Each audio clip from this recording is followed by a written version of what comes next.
Last year I don't have to. This is real game.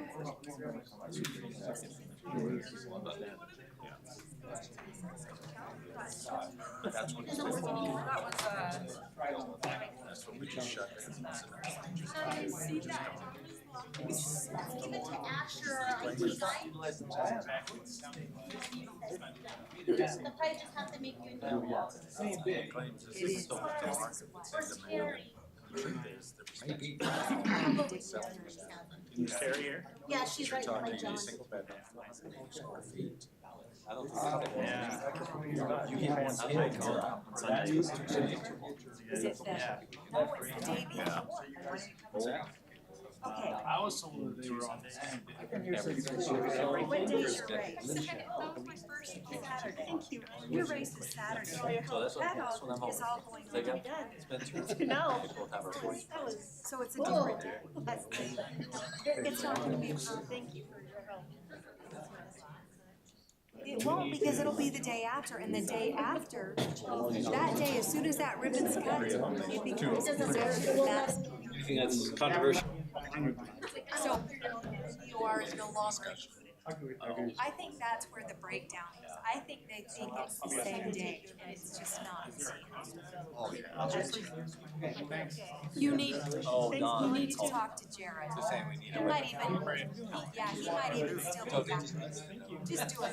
We get Matt to sign off on it.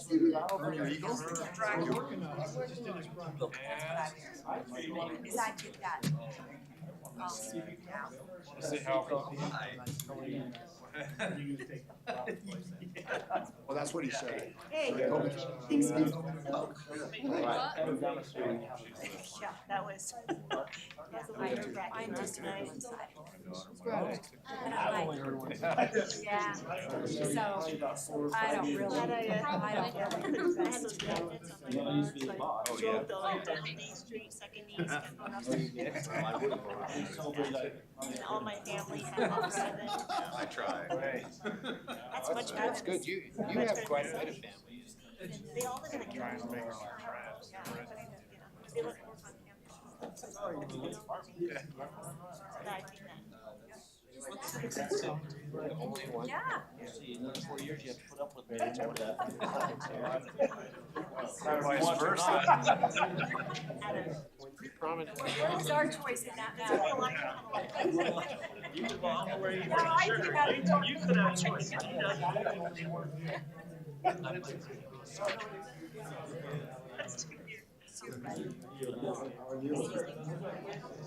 I'm gonna just stay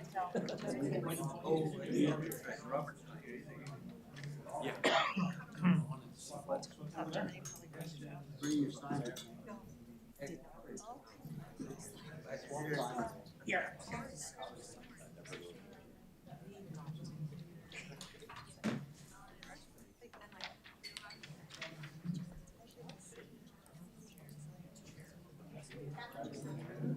Yeah, But we're not. We'll make room for you. who's you getting a letter from?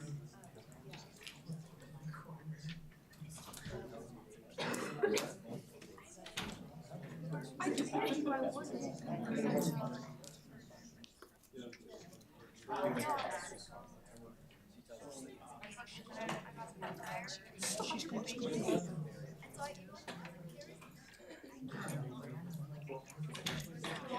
Chief was pulling in here. No mercy. We can make it fit. Sit next to Keith. I was trying to figure Keeping guys in the dark. Oh, I was gonna bring your I work here. You may. Oh, I'm stressed. Okay, I never know. You're fine. We'll sit up there in silence. Maybe not about teaching subjects. The 500 here. Now, Colin says it's kind of hard to find. Mark. Seeing the light. See the valves. It's just weird. If you're gonna show up.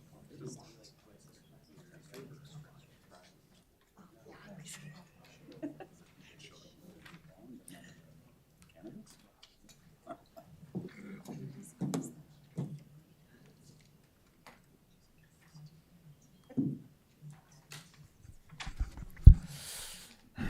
Wow, got quiet all of a sudden. It must be time to start. Welcome, everybody. We're glad to have you here. How many of you are high school students? Look at that. We're glad to have you here. You're such devoted members of the community. Either that or you've got a homework assignment due tomorrow, huh? Or maybe both, right? We'll say it's both. We're glad to have you here, and we hope you learned something here tonight. We would like to start our meeting this evening by recognizing, actually, two of our City Council-elect members. Mr. Bill Riggins here, who we will be working with here a little bit later on the agenda, and we've got Alicia Tejan here as well. Raise your hand, Alicia. Thank you. She was elected to the City Council and will be taking office in January, and so we'll be looking forward to that and working with both of these good people in our community and on our council here. So we'd like to go ahead and start the meeting this evening with a prayer. I think it's my turn to say the prayer, after which we've got a young scout here by the name of Henry Hansen who has agreed to come up here and lead us in the Pledge of Allegiance. Is that right? Okay, thank you. We'll have you do that right after the prayer, okay? All right. Our Father in heaven, we are grateful to be gathered here this night. We're grateful for this city and community that we have, and we pray for thy blessings to be upon all of us, that we can do good things and keep this a great community and a great place to be able to raise families. We ask you to bless us this night, that we can consider the things on the agenda before us and be able to be thoughtful and conversational with each other and be able to make good decisions that will have positive effects on our community. And these favors and blessings we pray in the name of thy Son, Jesus Christ. Amen. Amen.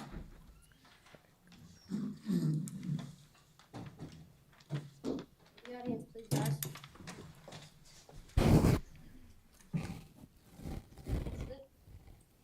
Please join me in the Pledge of Allegiance.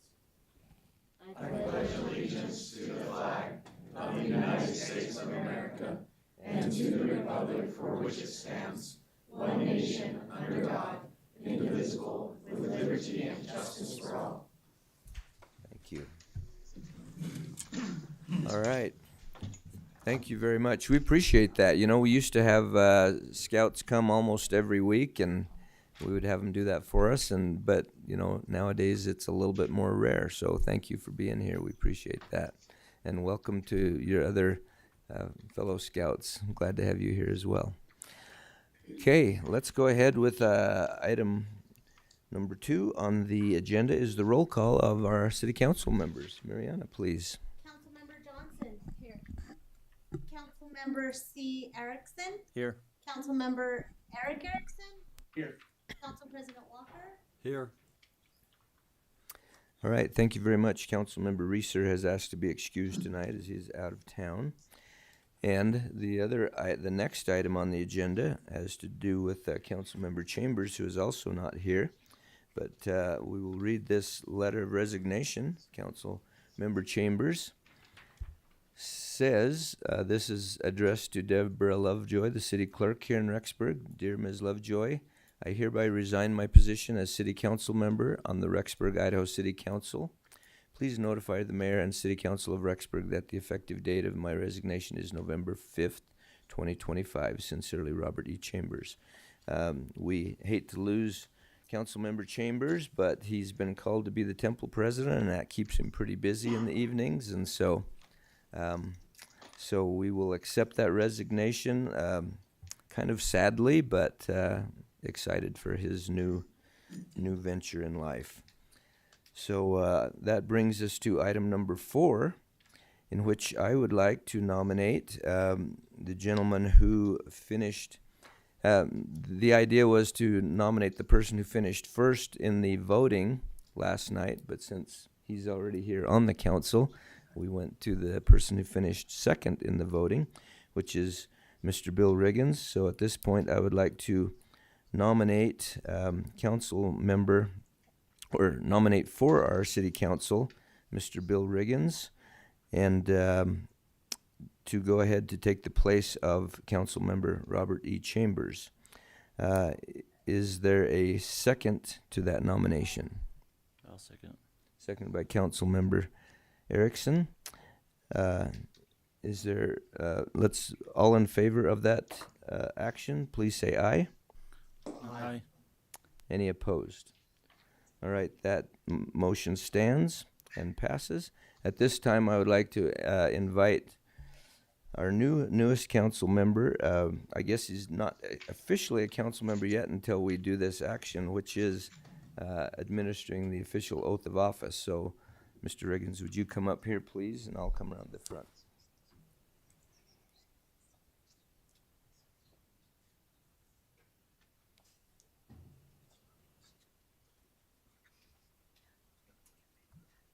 All right, if you would just repeat, actually I have 2 copies here, that makes it a little bit easier. But repeat after me. I state your name, William J. Riggins, do solemnly swear do solemnly swear that I will support the Constitution of the United States that I will support the Constitution of the United States and the Constitution of the State of Idaho, and the Constitution of the State of Idaho, and that I will faithfully discharge the duties of council member and that I will faithfully discharge the duties of council member of the city of Rexburg of the city of Rexburg according to the best of my ability. according to the best of my ability. All right, congratulations and thank you very much, and you're welcome to take Mr. Chambers' seat there, which is now yours.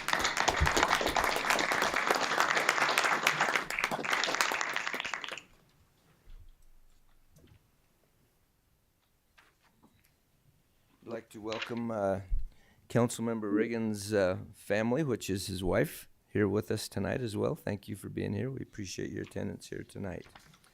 And I guess you can look forward to a lot of Wednesday nights at home like the rest of our spouses for a little while. Let's see, do you need me to sign that? I can do that later. Okay. All right. Thank you very much. At this point in time, we'd like to go to item number 5 on the agenda, which is an Eagle Scout project presentation. This is a project that was done down in Eagle Park by Zabian Richard and Henry Hansen, who led us in the Pledge of Allegiance, and also a project out at the Legacy Golf Course. We have a Well, Mary, yes. Henry was at Legacy Golf Course. Sorry, what? Henry was at Legacy, and Zabian was at Eagle. Okay, yeah. Henry's project was at the golf course, and Zabian's project was at Eagle Park. We really appreciate these projects. That they were very helpful to us, and it's really kind of nice to have some Eagle projects going again. Like I said, it's been a while since we've had some of those being done, and it's really nice to see that happening again. So, do we have that on the that we can bring up on the screen and show that?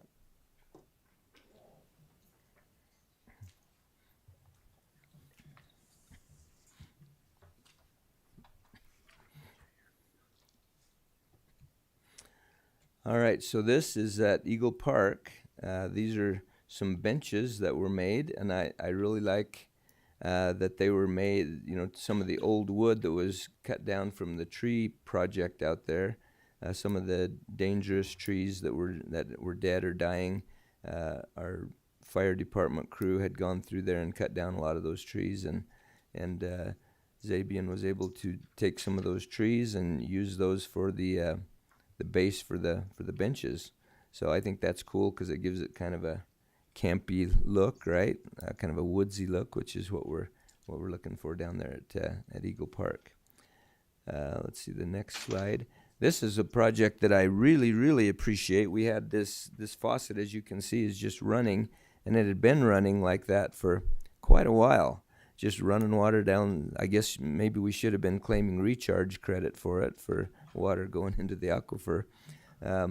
But our Parks Department was just struggling to get this done because it was kind of a low priority because they had so many other things that they were trying to get done this summer.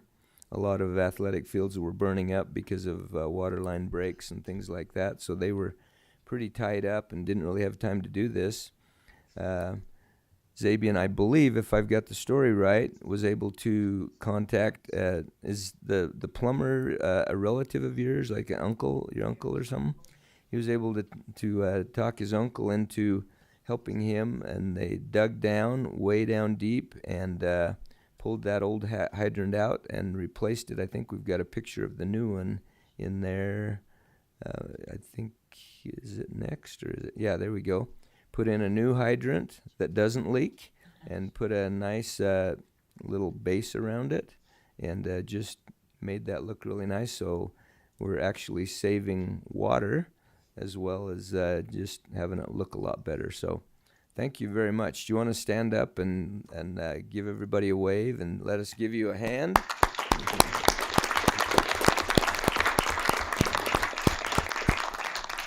All right. Thank you so much for your work on that. We appreciate it. And I hope it scores well on your Eagle Project application. I was a Scoutmaster for 9 years, so I know what getting that paperwork is done, or getting it done is like. Okay, let's go to the next slides. We've got Henry's project, which was at the golf course. You can see I had quite a little army there. Took some of the old benches and scraped the old paint off of them. And if you go to the next slide, you can see what the result is.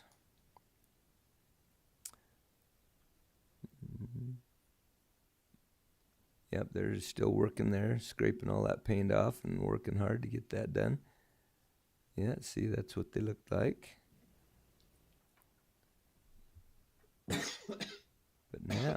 But now, oh, that's part of the Eagle project, Eagle Park project there too. Another little tent camp pad. Okay, there we go.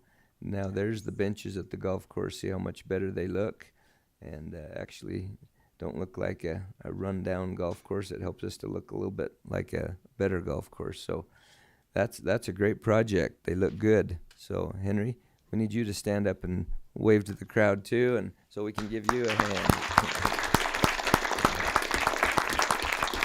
All right, yeah. There you go. I like that full dress with the neckerchiefs and the hats and everything. You look like a first-class scout group there. So thank you so much for your efforts. We appreciate it, and encourage all of your fellow scouts to go hard after those eagles and do some more Eagle projects. I'm sure we'll have more things that they could help us with in the future. So thank you very much. All right. Any other comments? Councilmember Johnson, did you have anything you'd like to add to that? Just thank you so much. I think it was wonderful. Those were needed projects, and we really appreciate it. Yeah, thank you. Yeah, I called on Councilmember Johnson because she was one that kind of facilitated this project. The Scouts worked through her. She's on our Parks and Recreation Oversight Committee, and so we appreciate her efforts in getting that facilitated as well. So thank you very much. All right. Let's move on to item number 6 on our agenda, which is welcoming of a new employee onto our city team. That would be Journey Chapman in the police department. Journey, I hope that you were warned that we would like you to come up to the podium and tell us just a little bit about yourself and let us get to know you a little bit, if that's okay. Hey everybody, I'm Journey. I just work for the police department, and I just work front desk / parking enforcement. Something about myself is I grew up around here. It's a great community, and I am super excited to learn these new experiences and to involve myself with the public more and get to know the public. Other than that, I don't really have anything else. Can you just inform the council of exactly what your position is and what you'll be doing? So for parking, I just go out and I give people parking tickets, sometimes making people mad. For front desk, I just help people with whatever they need, answer phone calls and stuff like that. Just trying Okay. to better the community in a way. So Well, it's a good thing you've got such a nice smile. You can kind of disarm people that you make mad, right? Yeah. I hope. Well, good. Well, thank you. We appreciate your efforts. Let's give Journey a hand.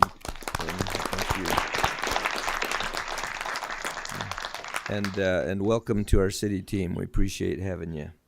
Look forward to working with you in the future. All right, let's move on to item number 8, which is our staff reports. We'll start with our finance report.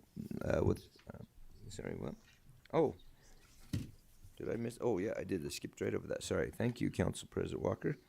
Item 7 on the agenda is our public comment time. That's for any items that are not on the agenda. If anyone would like to speak at this time, we'd invite you to come to the podium, state your name and address, and limit your comments to 3 minutes if possible. Is there anyone that would like to say anything at this time or make us aware of anything? Is there anyone online that has their hand raised? Okay. Hearing none, then we'll go ahead and move on to item number 8, which is our staff reports. We'll start with the finance report with our CFO, Mr. Matt Nielsen.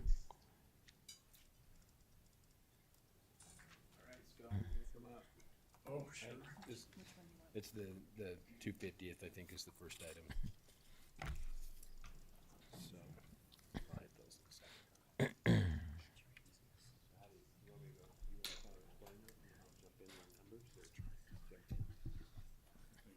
Okay. All right, so this is an item that Scott's here because he's been a big part of this. We've discussed this, right? We discussed this during the budget process last year.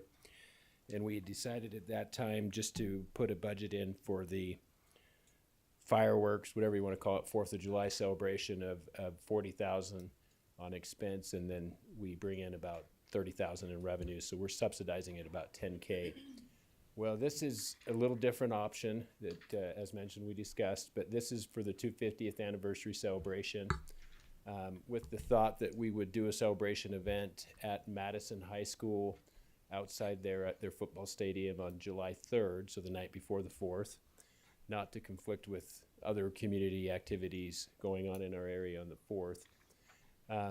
So last time we talked about raising donations. So Scott has met with quite a few people. You can see the list here. I won't go through every single one. And received commitments, some to sponsor specific things like the drone show. The big one that we haven't heard back yet from Stone's Toyota. They typically sponsor the fireworks. Their typical amount is $20,000. We've asked for $60,000, and then they are going to get back with us on whether they would go up to the 60. And then, actually, they might have done $30K last year. I can't remember. I think they might have upped it. And then there's a few other small donors. And then, of course, the big thing is whether we want to bring an artist in, and what we call an A-list artist, which is pretty expensive, as you're going to see here. If you bring an A-list artist in, you're looking at probably right around $225 to $250 range. So I put the expense in there at $225. A production manager is going to probably run you about $8,000. And then in addition to that, because it's an outdoor concert, you have to bring in a stage, you have to bring in power, you have to bring in dividers and barriers and all kinds of things. And so as we talked with a production manager, that runs around $35,000 to do that for an outdoor show. And then your drone show would cost you around $20K. Fireworks, we do know that cost. It's around $20,000 to $30,000, depending on how extensive you want to go. In one location, $20,000 would be a pretty good fireworks show. It'd be more than we've done in the past at several locations, right? So you're looking at a total expense budget of around $350. And so if you take the donations that we do have, that's a subsidy of around $280,000. So we have met with and talked with the county commissioners, Madison County commissioners. They have budgeted up to $100,000 to go towards the event. And so we're coming to you guys to see what you want to do. So then the next section here is the big, if we do get an A-list artist, obviously we would sell tickets. So that facility seats about 6,500. If you have people stand on the field, you're about 9,500. And we've met with the school district. We can do all these things. You would charge more for tickets right up front. You'd have barriers that you'd have different pricing out there right up front. And then of course you could have different ranges of pricing depending on where they're sitting. We have basically said ticket cost would probably be anywhere from $40 to $100. We put a reduced ticket cost at $40. So in other words, if somebody came in and said, I want to buy 4 more tickets for my family or my friends, we'd sell them for $40 each ticket. So we've put in our analysis an average ticket cost of about $42. So if you do that, if you were to sell 2,500 tickets, you're looking at about $105,000 revenue. You do have sales tax that you have to pay. Top end, if you did 9,500, you'd be about $400K in revenue that came in. As Scott and I have kind of looked at this, we took an average case or kind of down the middle approach. So if you look in that middle section on the bottom, if you were to sell 4,750 tickets at an average of $42, you're going to bring in about $188,000. Contributions at $70K and hopefully more, right? We would continue to try to raise those. So you're looking at a projected $258, expenses $355 in that scenario, which means that your projected subsidy would be about $97,000, which means that both the county and the city would have to split that subsidy at about $48,000. Now, if you did somewhere in between there and the 9,500, you could potentially get to a point where there could be profits. Best case, if you actually sold the place out, you'd be seeing about $40,000 coming back as a fundraiser to each of the entities. So that's a lot of information. And then I have the budget adjustment in there. I don't think I'm going to go through it until you guys discuss and ask questions and kind of just get your thoughts. But really, where we're stuck at this point is it takes a long time to nail down the contracts for these artists.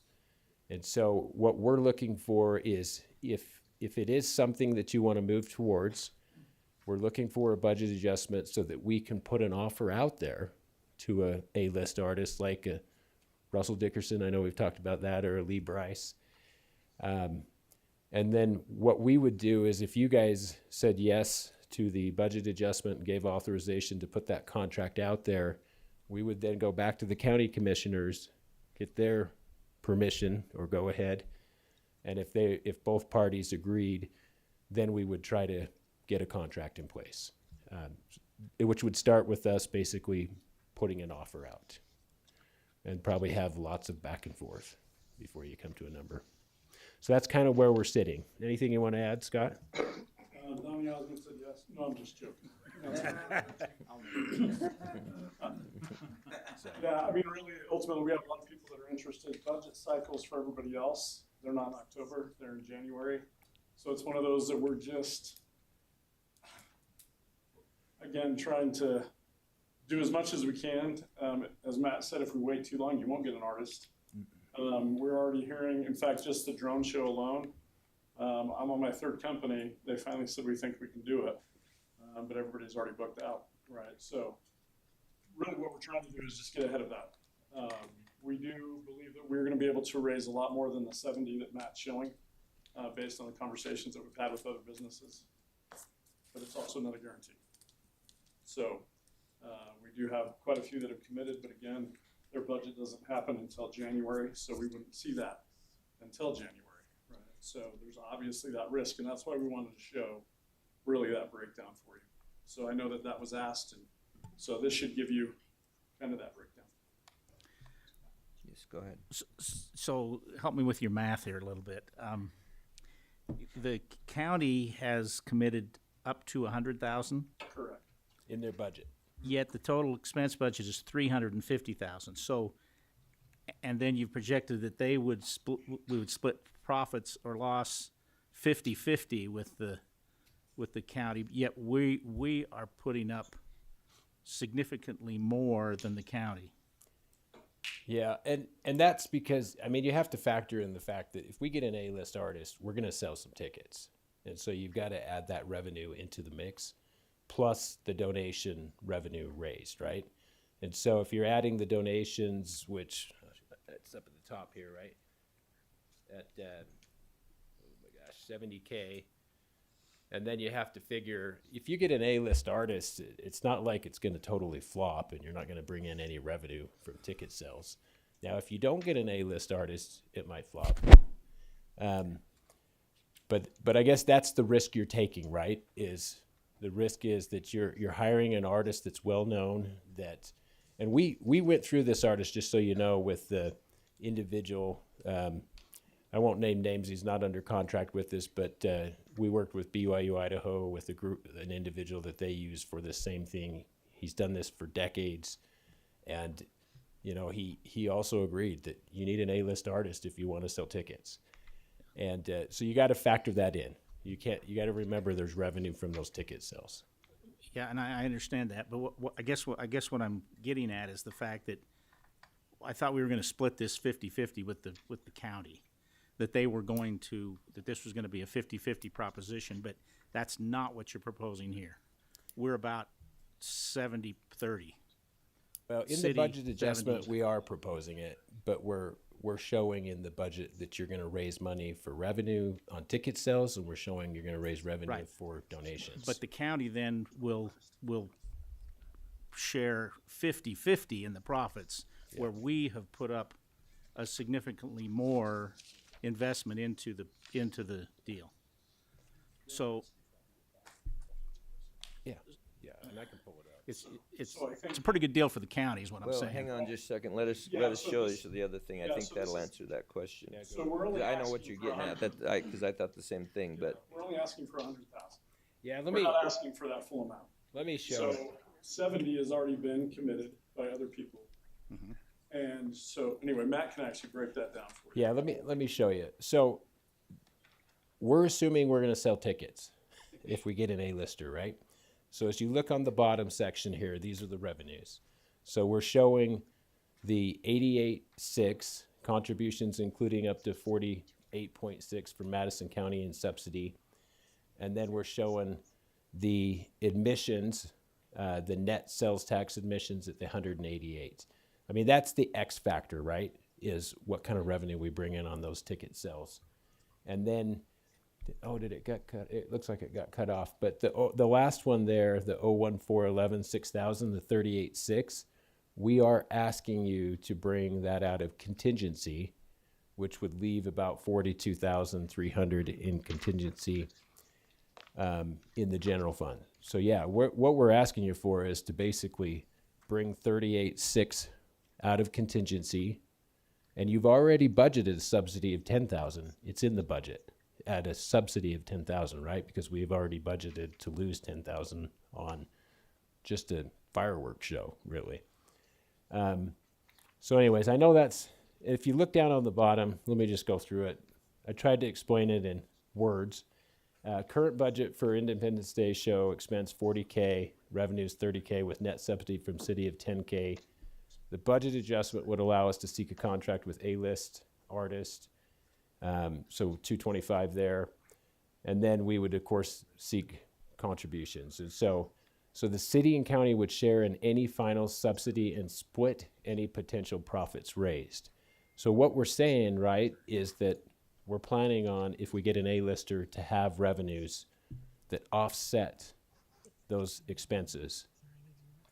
And the way we could do it is, as we pay out on some of these expenses, we can bill out the county up to their 50K, but then we're going to have hopefully revenue coming in months ahead as we market it and sell tickets, right, for the activity or the event.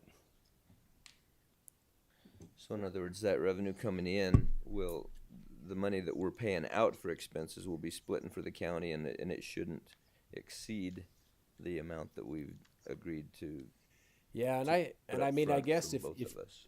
and I think maybe what you're saying, Eric, is, well, maybe we should just both be budgeting as if there are no sales and tickets until they actually show up, maybe, and that they're going to guarantee that if it goes over the 100, they're going to cover more than the 100 Yeah, loss. that would kind of make Does more that sense. make I think. sense? Maybe that's it. Yeah. Yeah, I guess what we're saying is, if we get an A-list artist, we're selling tickets. Yeah. There's going to be revenue, but we're handling all the bookkeeping on the city ledger, and that's why we have to show it in our budget in full. Okay. Yeah. Yes, Councilmember Johnson. Thank you for this information. I really appreciate it.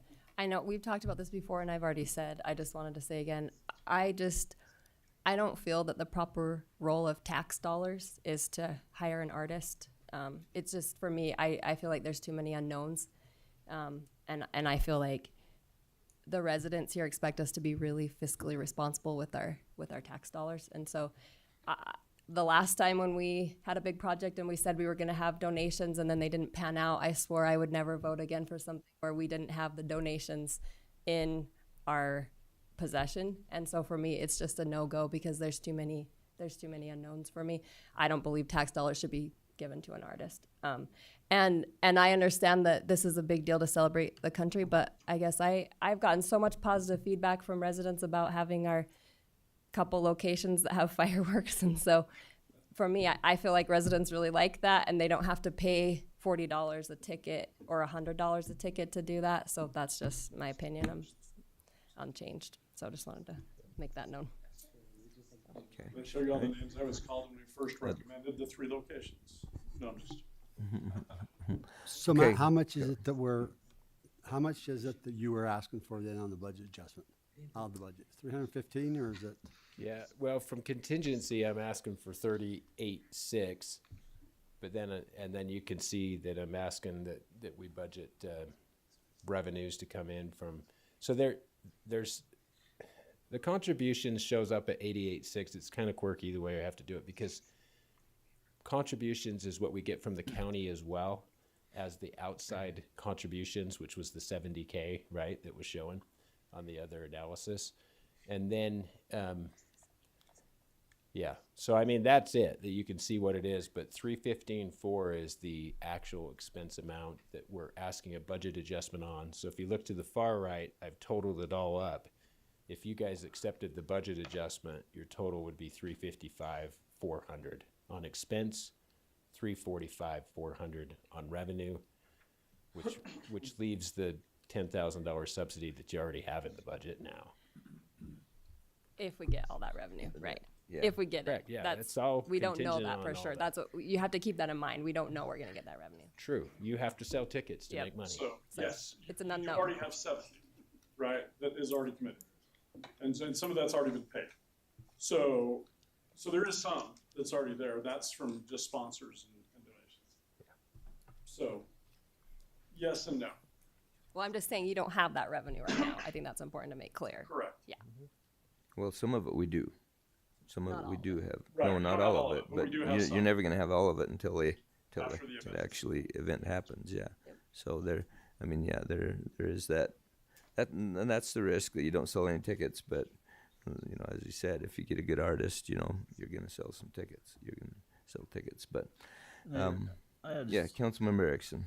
So I really want to celebrate our year, our country is, 250 years. I am concerned about just putting a budget out there that we're going to subsidize and use taxpayer money to do this. Especially, I've been to the last 3 concerts at BYU Idaho, and I think one was a A+ artist, and it was at even half full, even not close to half full. I also been down at the Eastern Iowa State Fair concert there, not sold out. I think the market around here is very saturated with the Mountain America Center and also Fort Hall bringing in all those concerts. I'm just very concerned that we'd sell very many tickets. I mean, I guess if I ask the audience right now, we have a lot of high school students in here, to raise their hand if they'd come to the concert and pay $40 a ticket. Well, How let's many- let's frame that a little differently, though. It's not just a concert. It's a big celebration. You're gonna have food trucks. You're gonna have a concert. You're gonna have a local band that'll be the opener. You're gonna have a fireworks show and the drone show. I mean, this has got to be sold more like what it is, and not just a concert. It's gonna be a big celebration. I think I've had, and I agree with Councilmember Johnson. We've had a lot of positive comments about having the fireworks in different places because it's easier.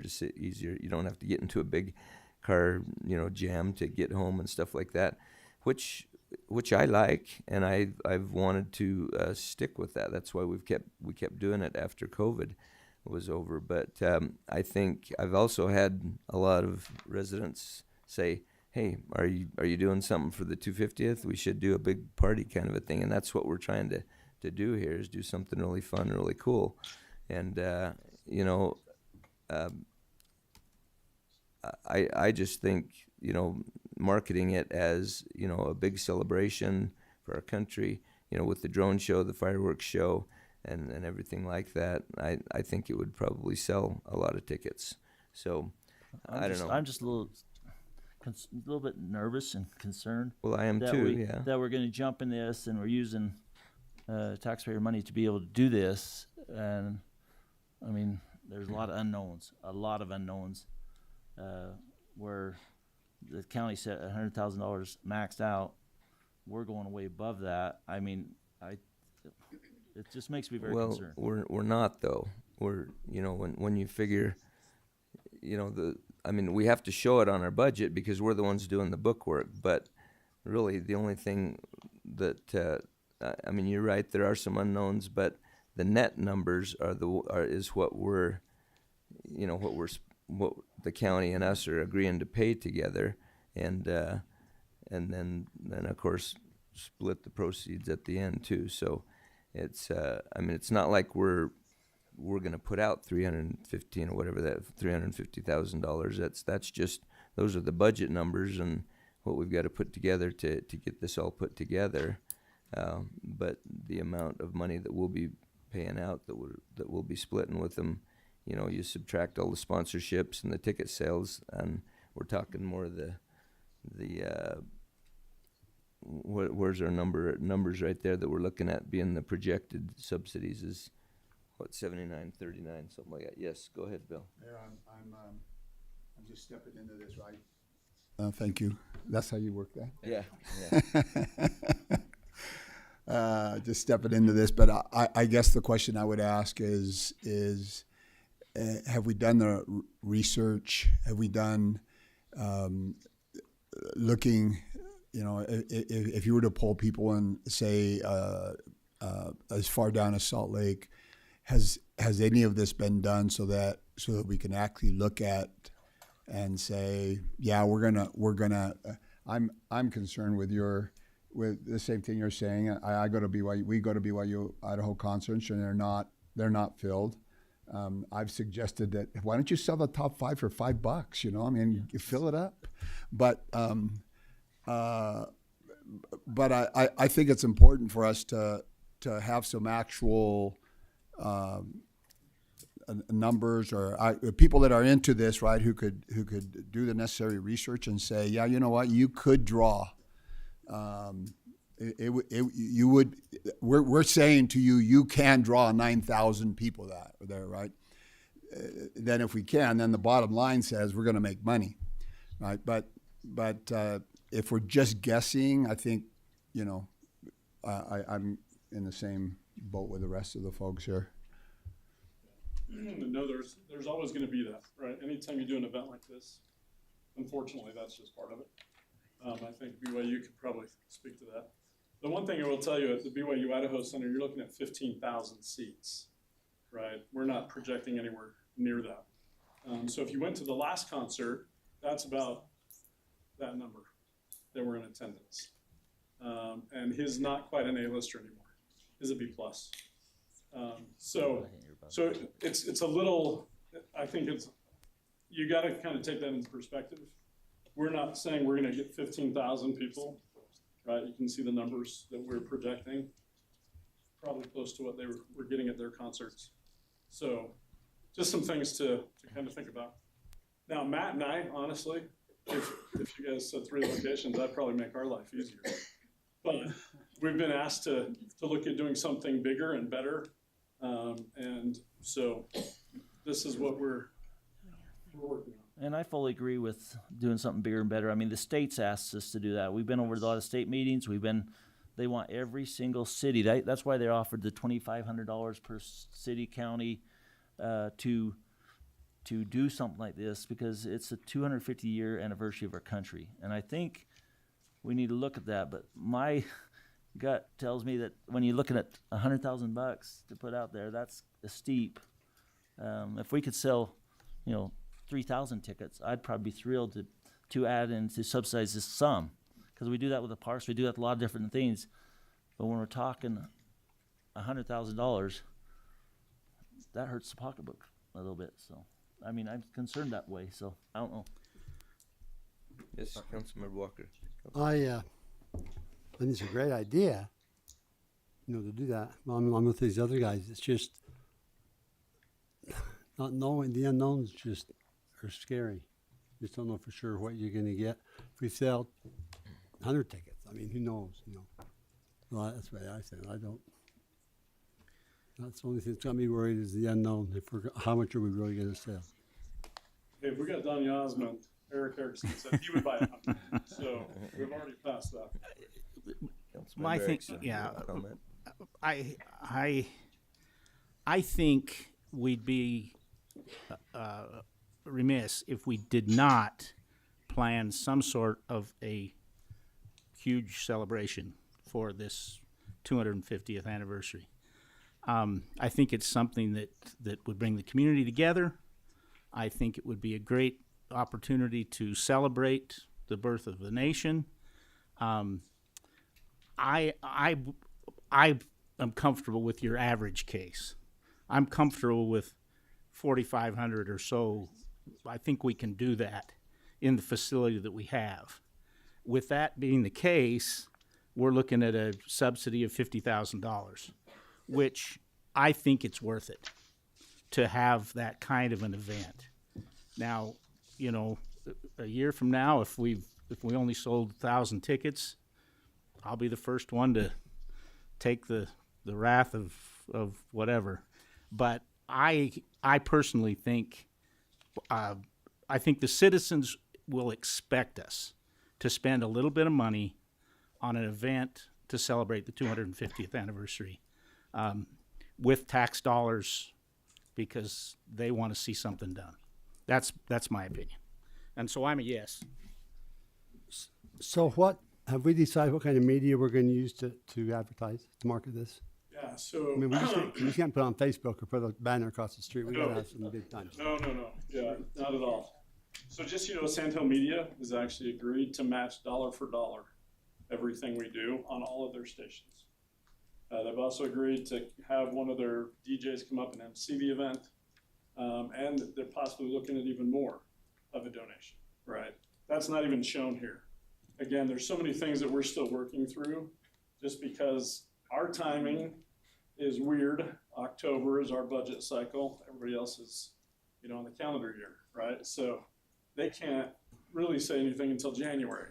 But it just puts us at such a difficult spot to try to find an artist after January, right? So that's really why we're here. I believe we're going to bring in a lot more in sponsorship, but I also can't guarantee that, right? So there's definitely risk. I believe that we're going to be bringing in a lot more than we're currently looking at on sponsors. But so, yeah, no, we're looking at going all the way from northern Utah all the way to southern Montana as far as the advertising goes. So a lot of radio, a lot of print. And you got to remember, it's, to me, I'm thinking about it, trying to visualize, the advertising and the event itself. And you're talking, you've got a nice outdoor venue, you've got a big party atmosphere with the food trucks and everything, and you've got, we've got a local band that's going to play that filled our Romance Theater. And so I think a lot of people will come just to see them. And then you've got another, you've got the well-known artist that comes, and so you've got that going on. You've got the fireworks show. You've got the drone show. It's going to be kind of a unique event in the area, and I think it'll draw a lot of people. And I just think people will be happy that we did it. And I know there's risk. I know there is, but I think we can do it. I think we can have a really cool event, and I think. We can.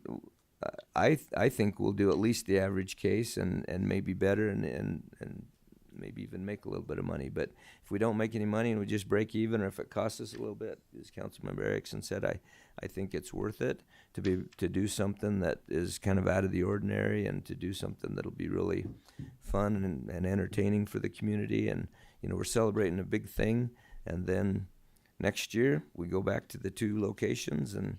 The same way we've done it before, and then when the 300th anniversary comes around, maybe we'll do something big again. But none of us are going to have to worry about that. Can we just say one thing? Except for Brianna, she's young enough; she might still have to worry about it. If this is a success, and people ask us to do it again, Matt and I will not be. We just want to make sure that's clear. Yes, Councilmember. Yes. Can we ask a question or not? Yeah, you can. Let's let Councilmember Riggins say his piece, and then we'll ask. Thank you.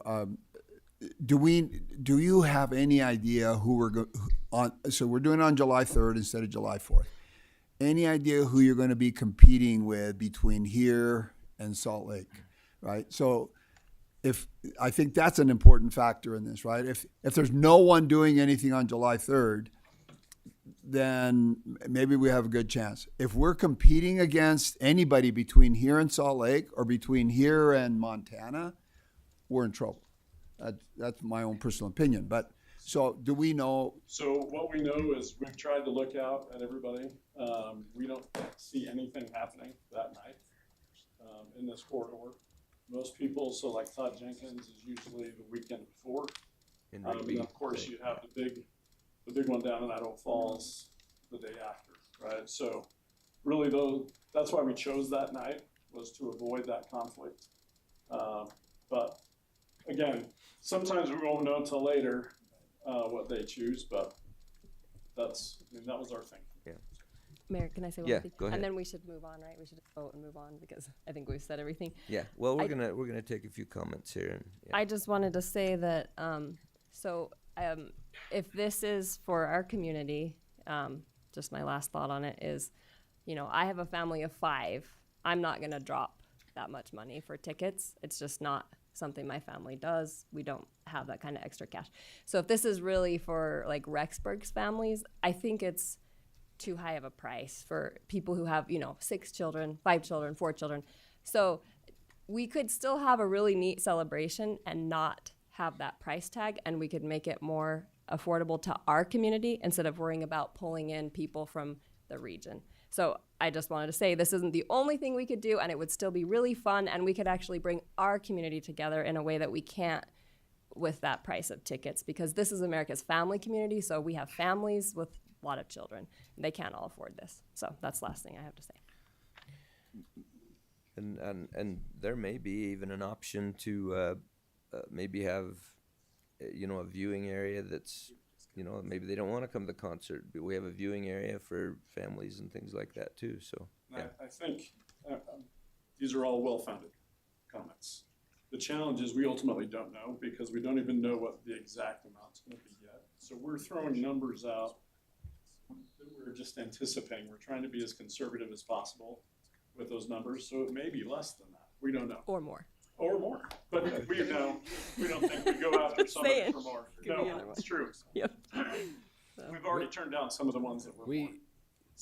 And just so you know, the Russell Dickerson, we didn't just pull that number out. That's through discussions with their agents, and I have his writer. You can read all 65 pages of it if you want to. Just let me know. And Mayor, can I? Yeah, Councilmember Erickson.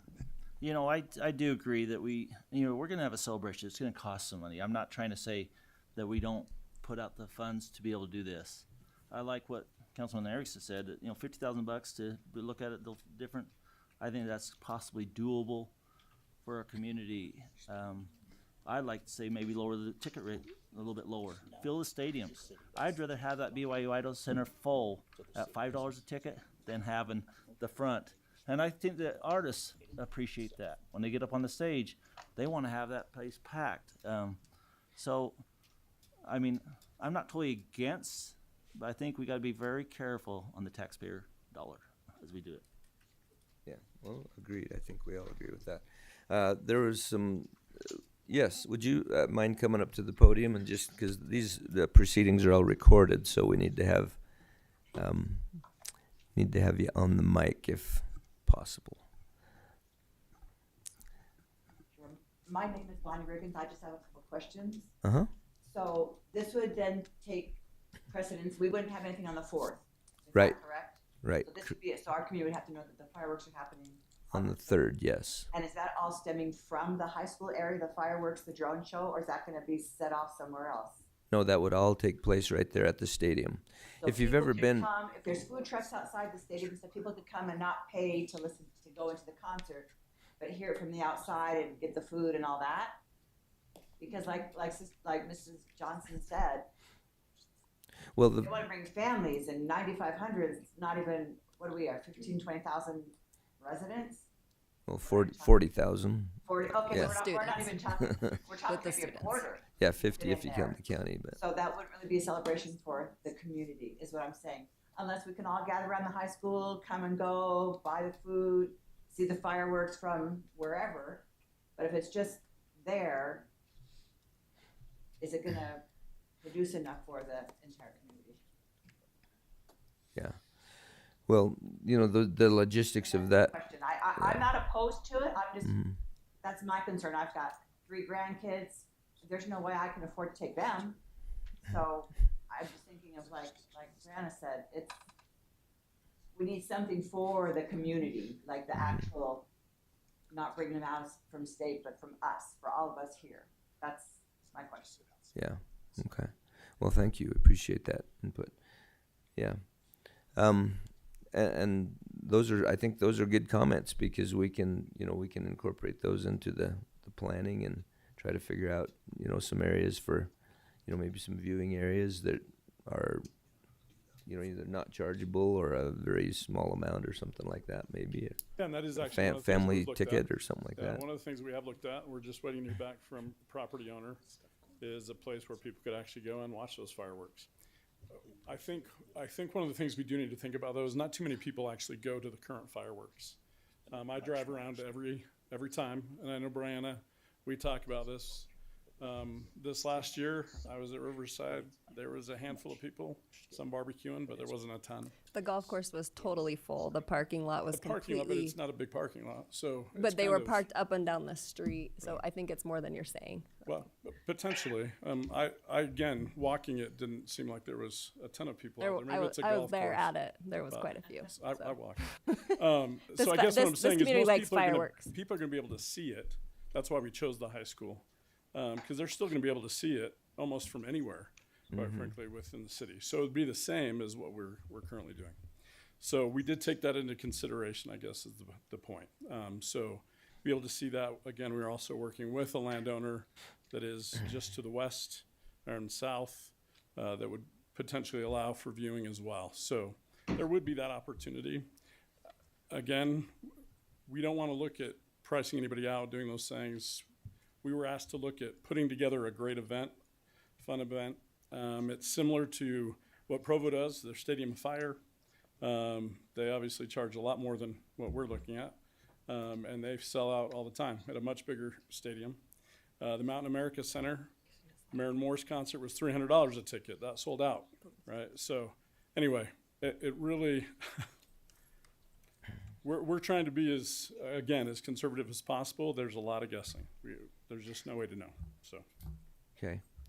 I guess one thing that we would ask before, is there a number that you'd be comfortable with sponsorships if we got to a certain level that we could come back and talk to you about a budget adjustment?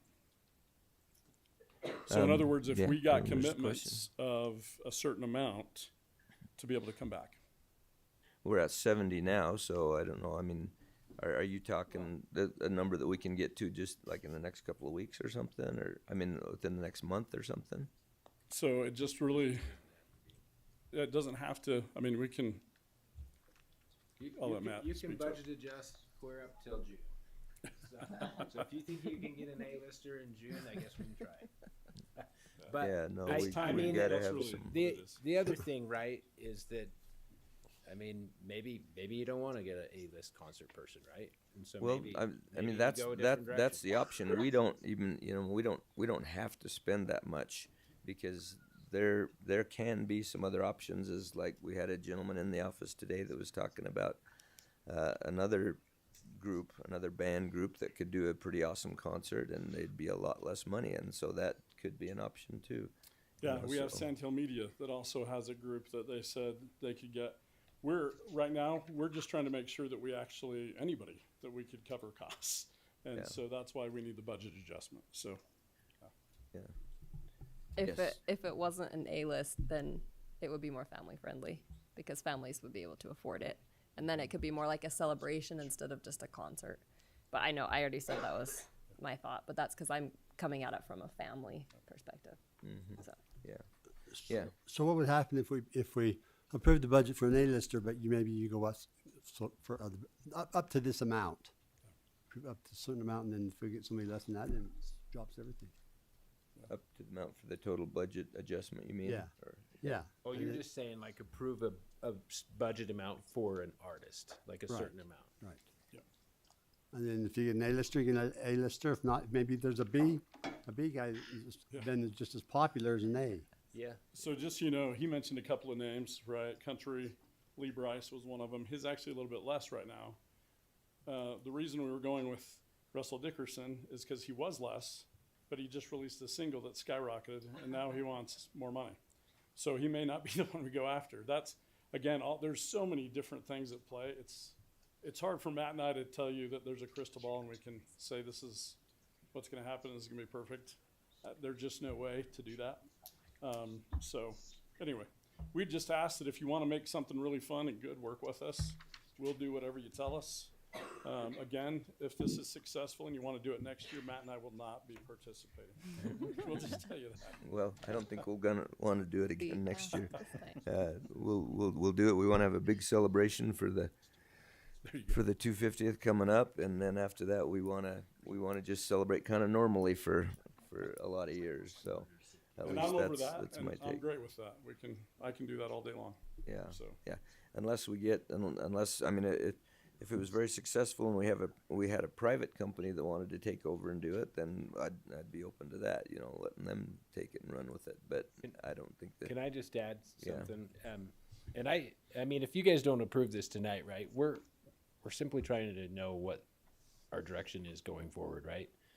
I guess, like to Mike's point, if you do want an artist, it'd be nice for us to have a budget and know, because then we could go to the county commissioners and say, are you comfortable with that budget?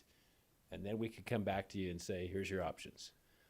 And then maybe do the rest of the budget adjustment at that point.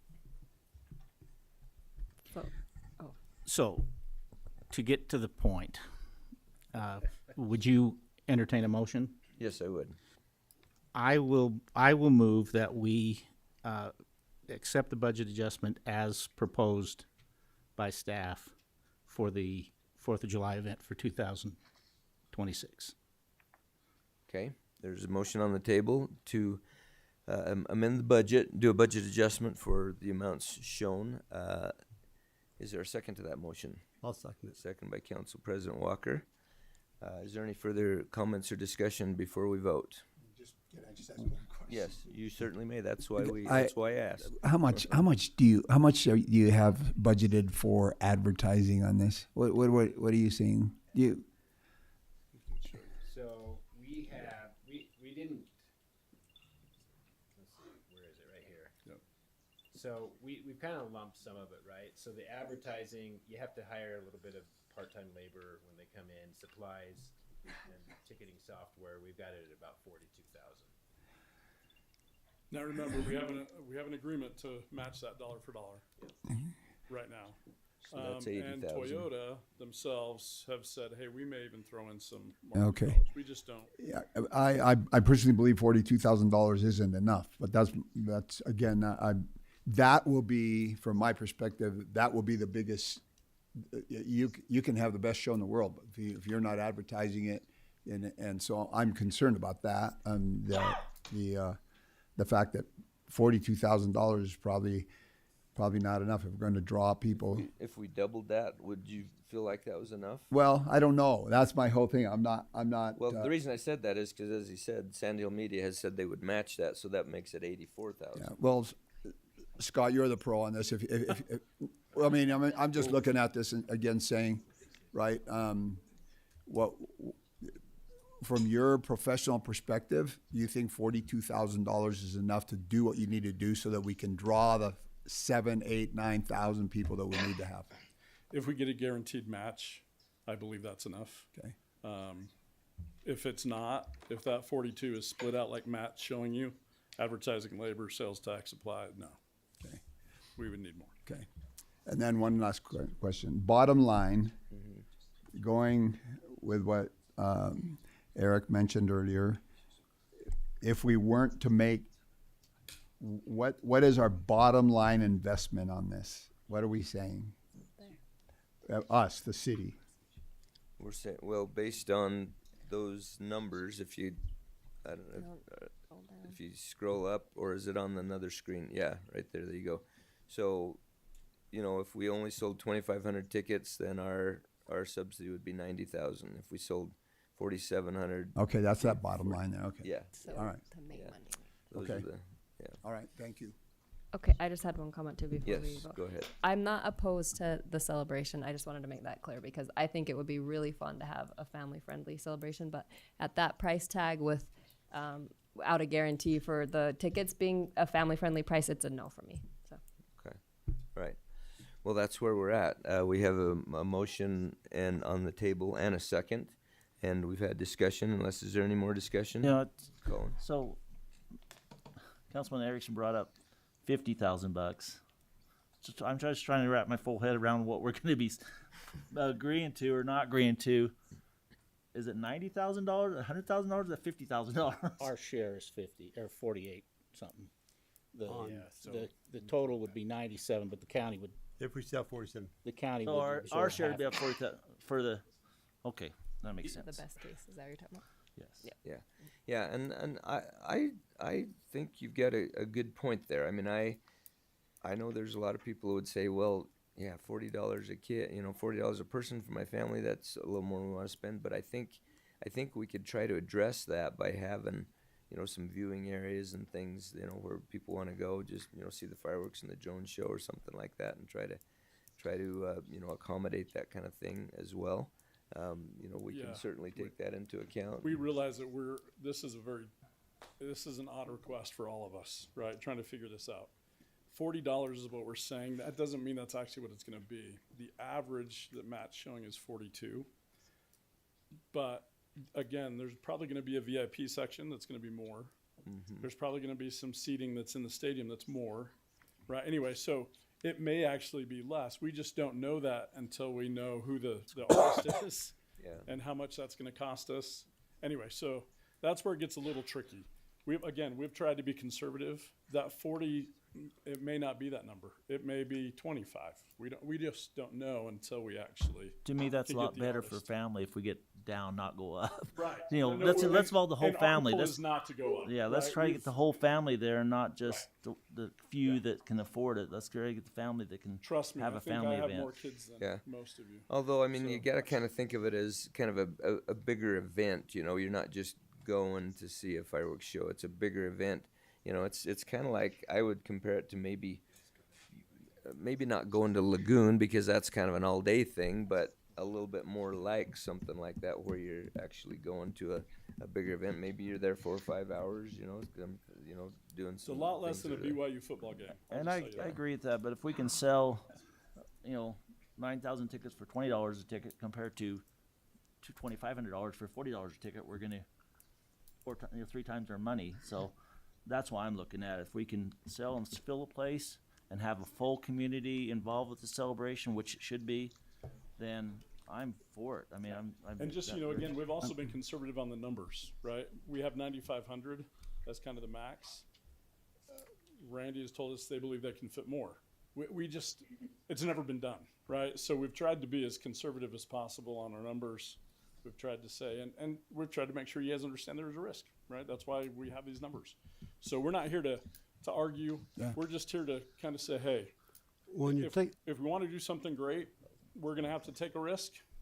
If you don't, that's okay too. Your ticket price is going to depend how much you pay for your Absolutely. It all depends on who we get, right? And it's always going to be cheaper if we can do it now than if we wait, right? And that's what Matt and I are facing, is it doesn't matter who you go after, right? Even a B-list artist, if you get them now, it's a lot cheaper than if you wait until after January. So that's really what we're facing. But I'm also willing to I'm willing to go with it. I just want to Councilman Johnson's insights. I just want them to be considered. I want to be able to say we're going to have this place outside for $5, and kids are going to be able to go on slides, and you're going to have these things, out on. It's going to be a community park. You want to go inside and participate in the concert. It's going to cost you $40, but if you want to still be with a community out around it, whatever, we're going to have these activities for young people to be there for, whatever, the blow up slides. What I don't know what, but can we bring the two together so that when we say, if for some reason we were not to make the money, we said yes, we spent $50,000, but it was well spent on our families and our community. Event. Yeah. I get that. I think that makes sense. But that's not part of this motion, right? I mean, that we haven't. It so certainly can be. Yeah, it certainly can be. We can. How? Is just, this part of this motion? Include, on the motion that's on the table. That's what I'm saying. You can amend the motion. Yeah, amend the motion to try to So include more. I will amend the motion to include that we do everything possible to make this a family-friendly event that is not out of reach of most of the families in Rexburg and the county. In other words, Does that Yes, but what suffice? does it mean? I mean, It doesn't mean we don't anything. know. Yeah, so You probably it won't know doesn't until you mean get- anything. We don't have anything in front of us. We But you don't know what probably it won't know until you means. start- It's just fluffy words until we see, But you probably won't know until you start planning stuff. Again, you're asking us to kind of give you the impossible because we won't know until we can get an artist. Right. So it's this. But I It's feel like challenging. if you want it to be family friendly, you probably have to revamp some of what you've shown us. No, because what we showed, if you remember, the whole outside is a vendor village. And it's actually the chamber they've agreed to be over that. So there are things like that we've anticipated.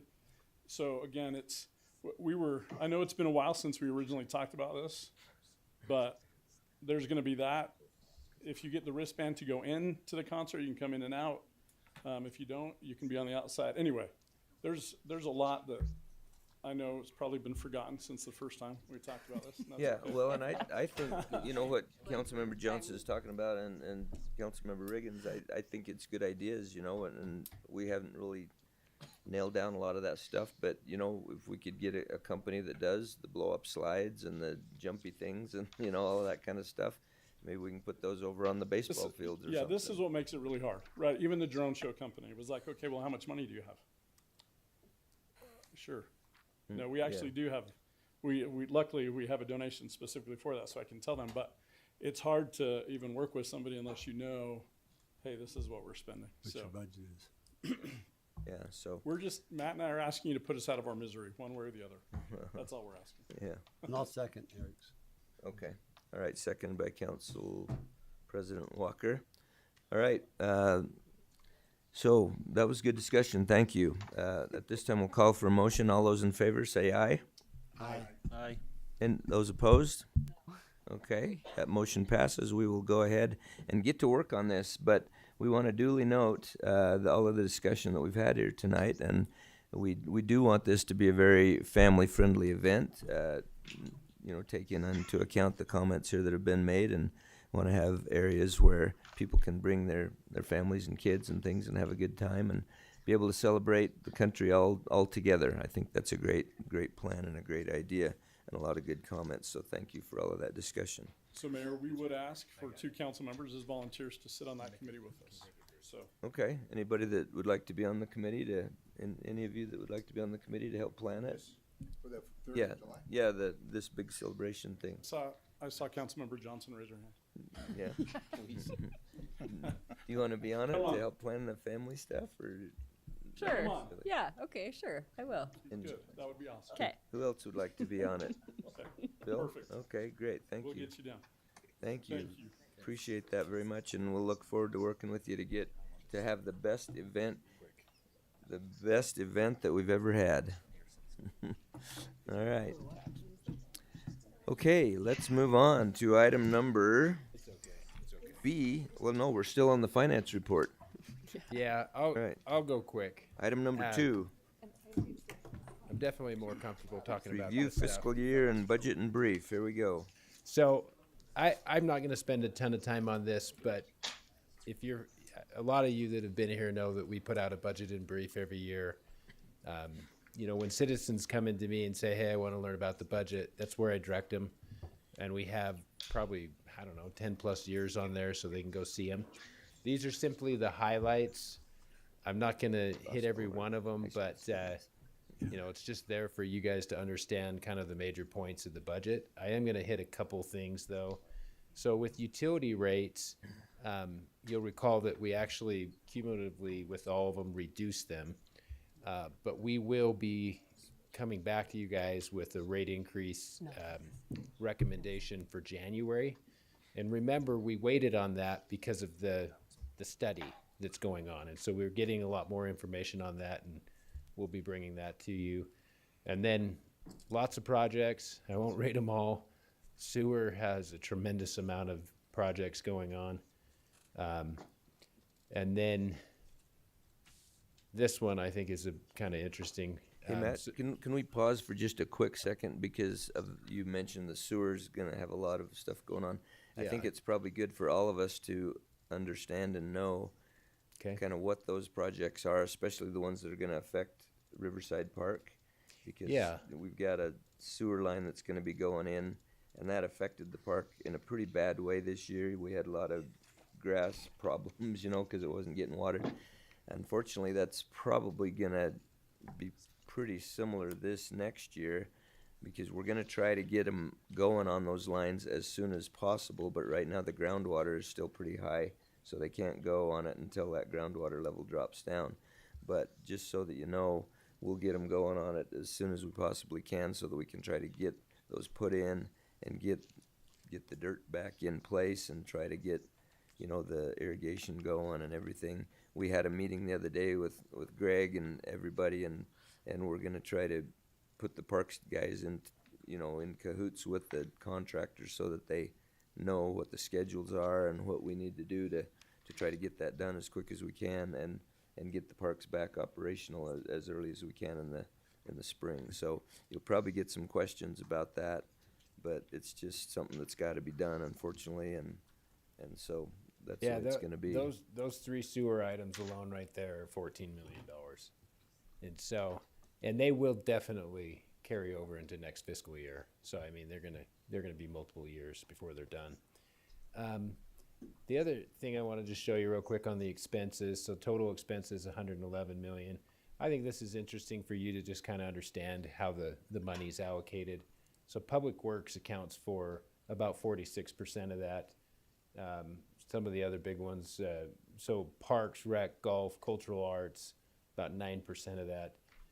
Police, fire, ambulance, so really emergency services is about 16%.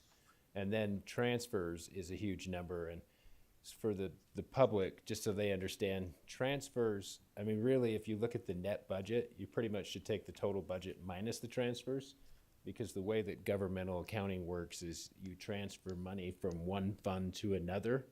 So it's like you're showing the revenue in the budget twice, if that So makes sense. so really our budget is more like what, 89 million rather than 111.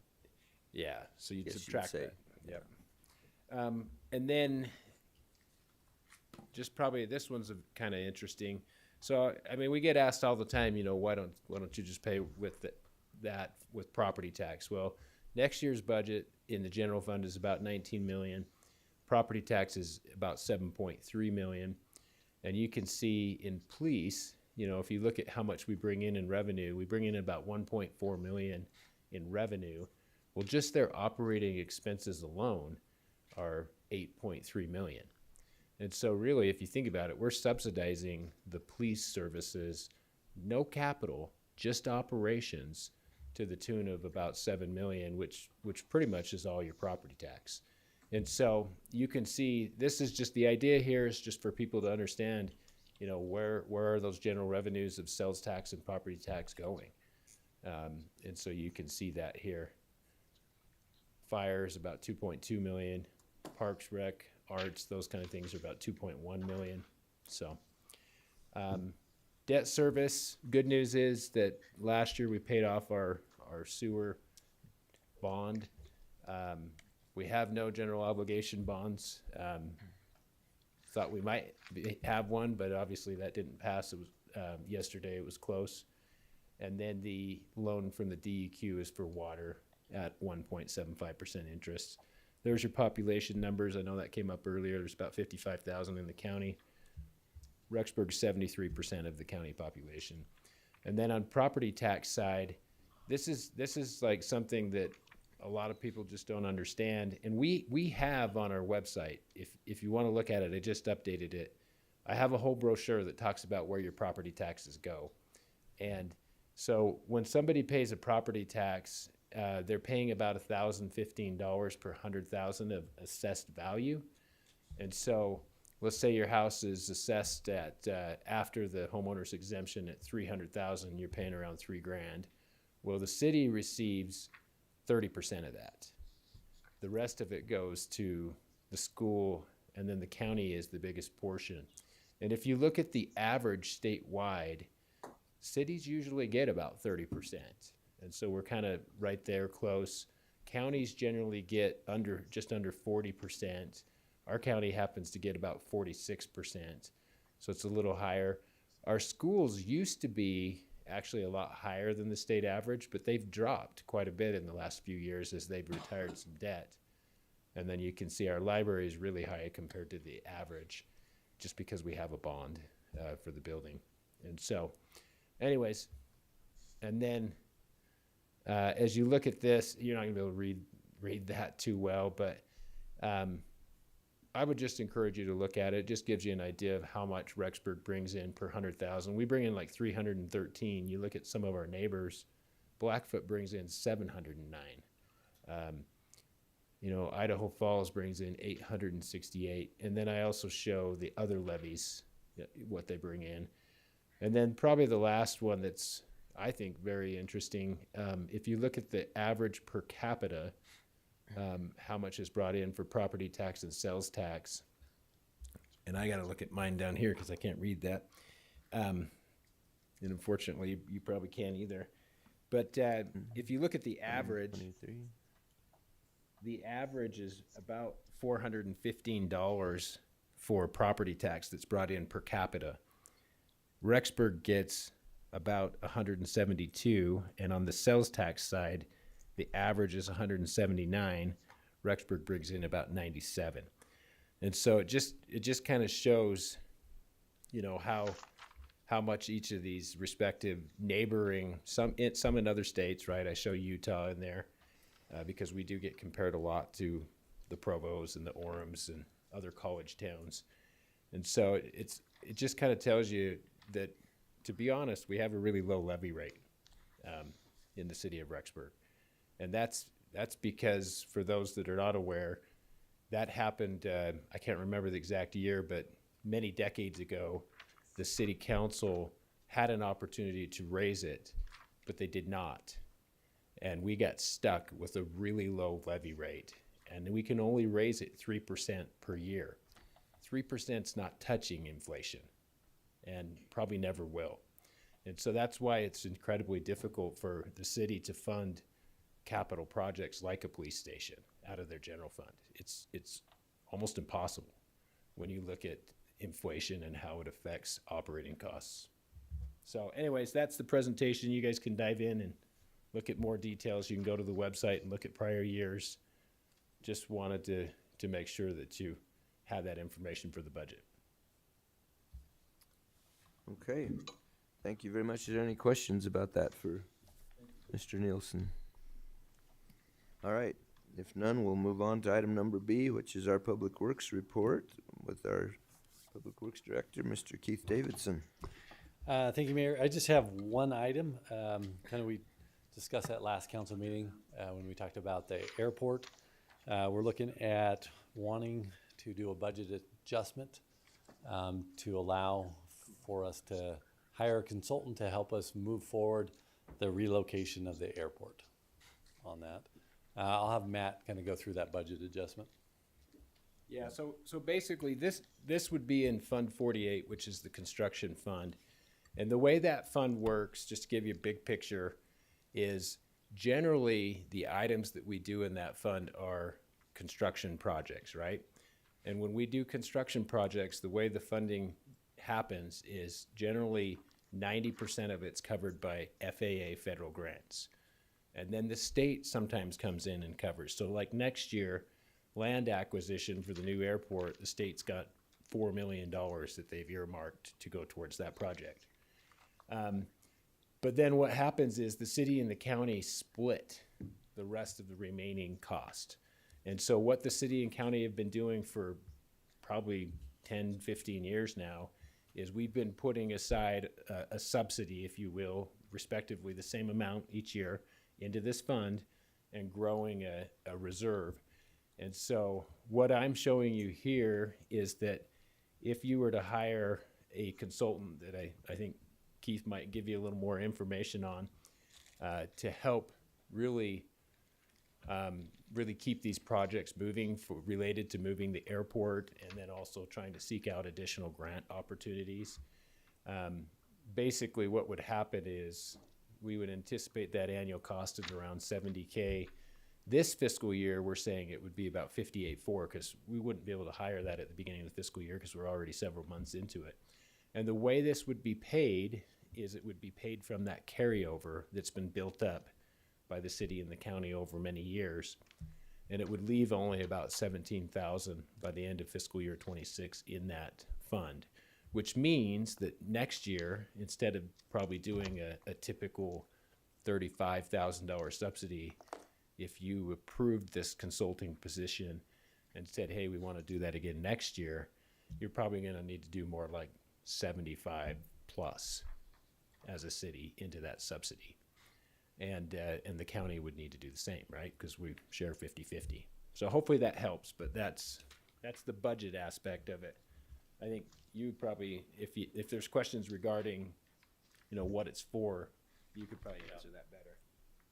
Yeah, anyone have questions? Yes, go ahead. So this is just a 1-year contract, right? Yeah, it's gonna be kind of Not even.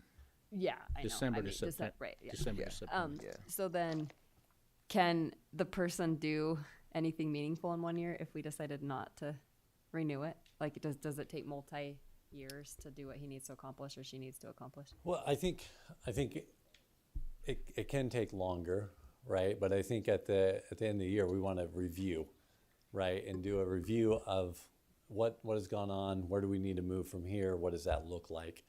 And so I think each year would be appropriate to review that and see what direction we need to head with it. And then, I mean, obviously our budgeting cycle, right, is in March timeframe. And so we'd probably want to look at budgeting that, but then taking a review maybe in October to say, okay, do we want to use that money that way, or do we want to adjust and look at it in a different light? But yes, it will take some time, and we're hoping in probably 6 years or so we can get everything in place. But I mean, I think right now we need a lot of help pushing this forward through legislature, federal as well as state, to really kind of move this forward with the BLM, and just getting land acquisition in place and getting that portion of it. I think once we get to everything set in place and funds available from FAA, then I think we want to look at a different aspect of what this consultant would be doing for the future on that. If we want to continue with that, or if we want to look at a different aspects for the new airport at the new location. Keith, I think it'd be really good for the council to hear what the airport board talked about earlier this evening, and kind of why they want this and how important it is to get this going. Yeah, and so, I mean, obviously we had the airport board meeting today, and the airport board, obviously they're anxious. I mean, they feel like this would be beneficial for the future of our community to have the airport relocated. I mean, obviously the current location, there's safety issues there being in town. We don't have all the setback requirements being met. Also, if we're going to bring in larger aircraft, we need longer runways for that, for the businesses. I mean, obviously this isn't going to be a commercial airport where we have commercial flights coming in. And so they're anxious to see and to have this be relocated as soon as possible, because we do have airplane owners that would love to build hangars, but no one wants to run that risk of sitting and waiting, or building a hangar at the current airport location, knowing that our priority is to relocate that airport. And so they definitely are anxious to get this moving forward. And obviously there's things that take a lot of time in government. This is one of those things where we're working with two federal agencies, BLM and the FAA, to get this relocation to happen. And there's some constraints, obviously, with the government shutdown right now that slows things down as well. The other things that we want to look at is just when we do relocate the airport, how do we best utilize the airport at the current location, right? As we look at development happening there, bringing that back onto the tax dollars that would come in with development happening at the current location. What do we do there? How do we navigate the current hangar owners with their investment at the current airport location and then moving out to the new location? So this would be some of the things that we'd task the consultant with, to bring that back, some ideas that we would have discussions, and then ultimately they come before council, because you guys are the ones that make the final decision on that. We get recommendations from the airport board, but the council is the one that makes, the council and the county commissioners are the ones that make that final decision. So this is strictly a consultant agreement. It won't be an employee of the city. Yep, not an employee, or just the county, a consultant, or the county, yeah. And is it the airport board that will have kind of oversight to that consultant? Who will that consultant report to? So I would, definitely the airport board would be, but primarily I would be involved with that consultant. So having discussions, moving things forward.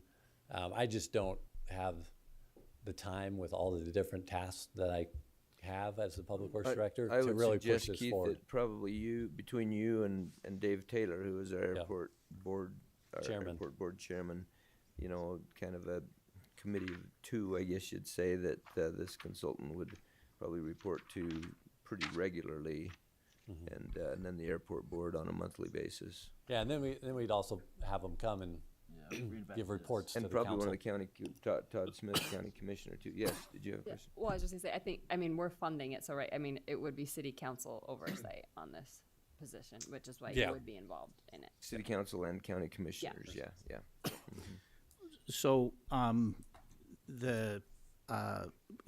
is there some sort of job description here that a scope of work?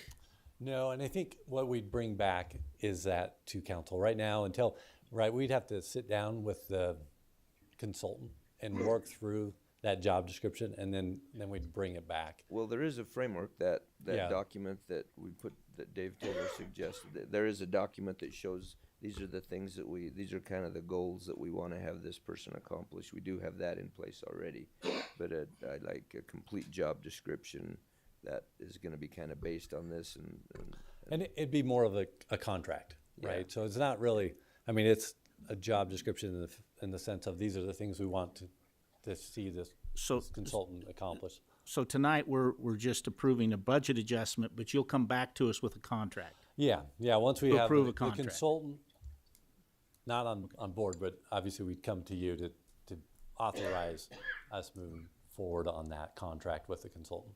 Yeah, so it'll come back to the airport board, and then we'll bring it back to the council. Council and county commissioners. And county commissioners. Yeah. Yep. Does that make sense to everybody? Mayor, I'll make the motion. If we Okay, wanna. yeah, I would entertain that.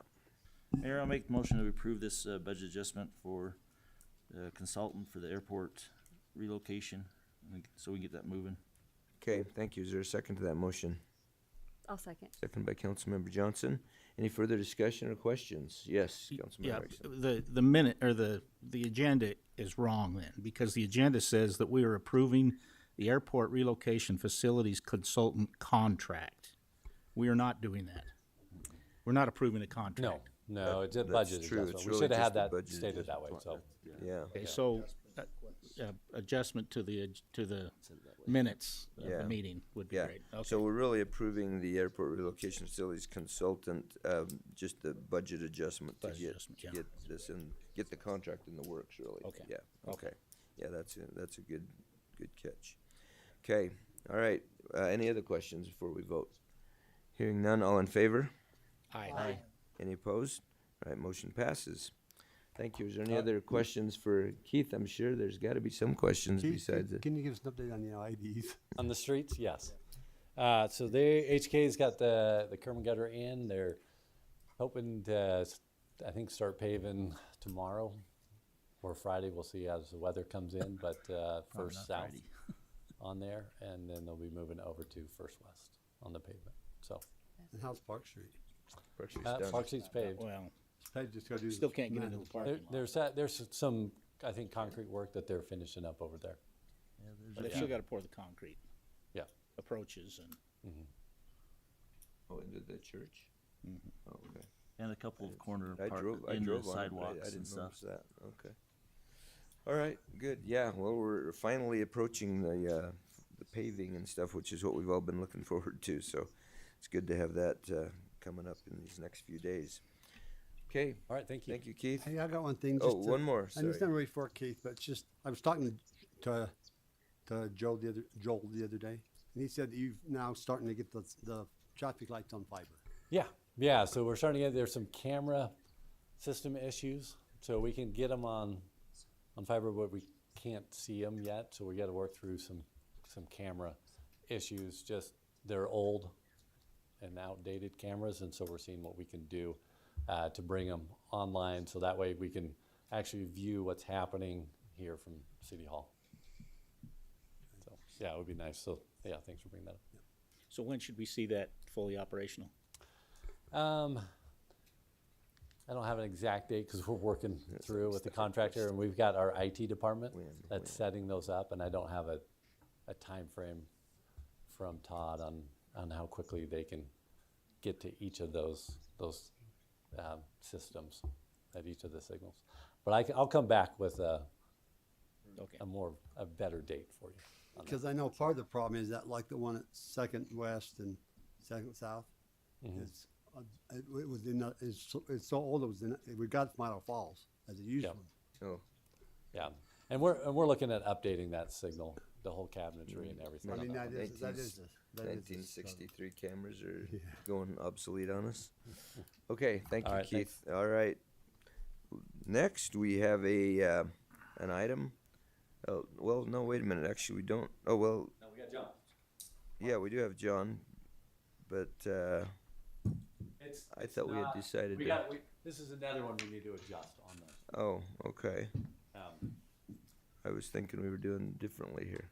Yes, no, well, I mean, what it says on here, right, is we're not seeking bid approval on this one. Okay. So what is this for then? Still on the, Budget adjustment, right? well. So I'll this let is John run. this is just kind of more of an update on the Teton River Park project that we've been working on. As you guys know, it's been an adventure trying to get to the bidding process for this project, and we were able to receive 3 bids, and when they came in, they were substantially higher than what we had originally anticipated. We started working with the low bidder to make adjustments and try to, cut some cost, and it just kind of got to the point to where it just significantly changed the scope of the project to where, on a legal advice, we're going to recommend that council reject all the bids and direct staff to rebid the project with reduced parameters to align with available funding that we have. Okay, yeah, that's what I was thinking, so is there any questions about this? This has been a pretty long project, trying to work through all of this and figure out what we can afford and what we can't, and kind of came down to, we felt like we just need to reject these bids and kind of work through it again with the adjusted. So I don't know, is there questions about that or anything?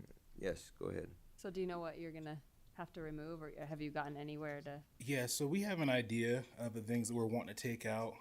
I think we're just really looking to just get into the basics of just a normal park and green space. So we're looking at taking out the sand volleyball area that was originally in there. We're looking at taking out some of the lookout areas that were originally on the bid sheets, as well as the beach river access area, and just kind of leaving that in a natural state instead of having to go through the extra things to make that portion of the project happen. And will, I know the Parks Committee is meeting tomorrow. Will they be looking, or will we be looking at this? Yes, we will be looking at this tomorrow at this meeting. Yeah, okay. All right, any other questions? All right, then with that, I would entertain a motion that we reject these bids and kind of, I guess you'd say, go back to the drawing board a little bit and kind of revisit and then put it out for RFP when we get all of that figured out. So is there such a motion? I'll make that motion, All Mr. right. Mayor. We reject the bids for the Teton River Park South. Okay, thank you. Is there a second to that motion? Second. Member, what's your name? Riggins. Sorry. You're new. Yeah, you get a free pass on that. Councilmember new guy. Okay, all right, and, okay, is there any further comments or discussion on that before we vote? Hearing none, all in favor? Aye. Any opposed? All right, we will go forward and get something new figured out and then move forward on that. Okay, actually, I don't really have anything else new other than just want to say thank you to all of the staff. I was gone on vacation for about 10 days, which is the longest vacation I've ever taken my wife on, which was one of the parameters that she made me promise to if I ran again. So, but the staff ran things really well. Thank you to you folks and Council President Walker for running the meeting while I was gone, and just all of the things that you do in your jobs here. This is the month of Thanksgiving, so I want to be sure and say thank you to all of you for all that you do, and things are moving along. You know, it's a busy time. We've got a lot of stuff going on. We're on meetings in and out all day long, and talking with different developers and ironing out issues, right, Mike? And we had a developer on the phone with both Council President Walker and me last night and today, and just ironing out some issues and trying to get some things done. But working together with our staff, Keith and Spencer, we got some things ironed out with them that I think are going to work. So it's just a busy time, and we got a lot going on. And we appreciate our staff for working hard and working through all of these things. Of course, we all know that the police bond failed just barely, unfortunately. So we actually got a meeting on the schedule for next week to do kind of a post-evaluation on that and kind of try to figure out where we go from here and what we need to do to kind of keep moving forward on that and see what our options are. And so if any of you you know, have suggestions and things like that on what you feel like we need to do to move forward. We're certainly open to all suggestions and ideas and all that kind of a thing. Cause, Can yeah. I ask one question? Uh-huh. So, can we have that on an agenda for the council to talk to about what they think next steps should be? Yeah, I don't know. I'm wondering if maybe we ought to schedule a work meeting for that. Probably wouldn't be. So maybe when we have this meeting next week, we'll talk about that. Kind of come up with some ideas and things, and then schedule a work meeting so that we can kind of have a broader discussion about it. And you guys can throw in your thoughts and ideas and stuff. So.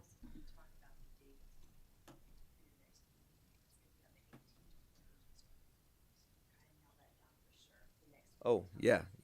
I think, well, I did send out a text message to everybody, and I think everybody's good with that, right? Having the meeting on the 18th instead of the 19th next time. That's a Tuesday night instead of a Yeah, it's a Wednesday night. Tuesday night. You good with that? Yeah, Okay. yeah. So, Maybe not in Salt Lake, but I should be able to make back.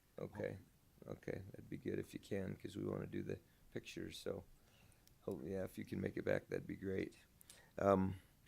Okay, anything else that we need to talk about or set up just before we move to the next items? If you think of something, we'll still have some time at the end that we can talk about it. So, all right, let's move on to item number 10, which is the Planning and Zoning recommendation to approve the Summerfield Division 10 plat amendment located at approximately 2450 West, 550 South, to adjust the boundaries of 5 lots. Mr. Parkinson, give us a little update on this, if you would, please. Okay, thank you, Mayor, council members. This is a plat that we did in Summerfield a couple years ago. And what we ended up doing is right along here, these 5 lots, they put the lots right to the back of the property up next to that ditch that runs through there.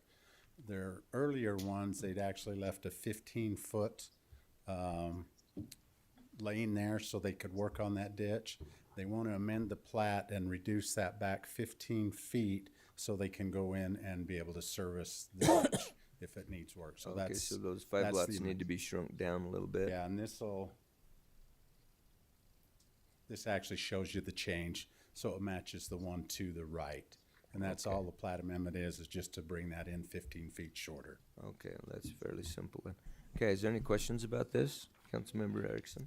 I went over there and drove that and then got out and walked because I had some complaints at another subdivision of the canal company, and I'm just a little concerned. Can we get a hold of the canal company to keep that, like weeds get so high in that after they get done for the summer? Are they in charge of trying to keep that down, or do we just let it be what it is? It is what it is. They don't have any responsibility to trim it. They just come in and all they worry about is making sure the water's flowing, and usually that means dredging out what needs to make that flow through, and they just set that on the side. Would they allow the neighbors there to go out there and weed whip it down if they want to? I don't think they'd argue with it. Yeah, I maintain the canal on mine at the same team. I know other people do. Yeah. They may want to ask permission before they do something like Yeah, that. we do that at ours. We mow right down. So we could get the information from the canal company, because I do have just up from that on the same canal with some complaints on that. Yeah, just and we give Keith, that I think, has information. all of those people, all the names of the ditch water master and the president. We have all of that we can get you those. Yeah, One of the things I would throw out there on that, like Councilmember Walker said, it typically, I've never really seen a canal company that complains about you cutting weeds or anything like that along the ditch. That now if you build a fence out to the ditch, then yeah, they don't like that because they've got to be able to get through there. But if you do something that impedes them, then they don't like it. But if you're just helping to maintain it, they actually kind of like that actually, because then they don't have to do it. So This definitely matches all the rest of subdivision by doing this, and it definitely looks a lot better. Yeah. And have access back there, but. Yeah, I think it's good. Any other questions, comments? Owners, I mean, Summerfield must be okay. I mean, the property line's gonna be moved in. Well, they're the ones that requested this. Yeah, great. Okay, It was thank you. their request to move this in. All right, I would entertain a motion to approve these particular plat amendments. I'll make that motion to approve this recommendation from planning and zoning on the plat 10, I guess it's from Summerfield, adjustment to move that property line in. Okay, I'm all at right. 5 lots. Okay, thank you. Is there a second to that motion? I'll second. Second by Councilmember Johnson. Any further discussion? Hearing none, all in favor? Aye. Any opposed? All right, motion passes. Let's move to item number 10B, Planning and Zoning Recommendation to approve the Rosewood Townhomes plat located at approximately 52 North, 3rd West to subdivide the parcel into 57 lots. Mr. Parkinson. We're just pulling it up here for you to review. Okay. This is the plat that you are looking at approving tonight. Location is right here. This is Wolf Lighting, Main Street right here. They have built along here. They also include this. Let me get them to come up. And then there's 2 more lots in here that involves all of the platting process that you're looking at. These are townhomes that have already started construction. They're just getting close enough now that they're getting ready to want to sell these. And so we're platting them as individual lots so they can then sell them. So that's the request today, is to be able to prove this so they can move forward. So they're wanting to sell these individually rather than just renting them, huh? Correct. Okay, I thought that. All right, is there any questions? Anyone have any questions about this? If none, I would entertain a motion to approve this particular item. Mr. Mayor, I so move that we approve the plat, approve the Rosewood Townhills plat located at Boston 50 North 3rd West. Okay, thank you. Is there a second to that motion? Second that. Second by Councilmember Riggins. Any further discussion? I just have one question. Yes, go ahead. So if they ended up not being able to sell them, would they just They can rent them. they can rent them with this plat? Yeah, they could Okay. still turn around and rent if they what I want was to. curious. This just gives them the choice of whether they want can to do maintain them. either or. And rent them, or they can sell them. Yep. Yeah, that's a good question. Okay, thank you. All in favor? Aye. Any opposed? All right, that motion passes. Let's move to item number C, which is the Planning and Zoning Recommendation to approve a rezone in the Sky Meadows subdivision along Silverwood Lane and Ridgeview Drive from low-density residential 1 to low-density residential 2.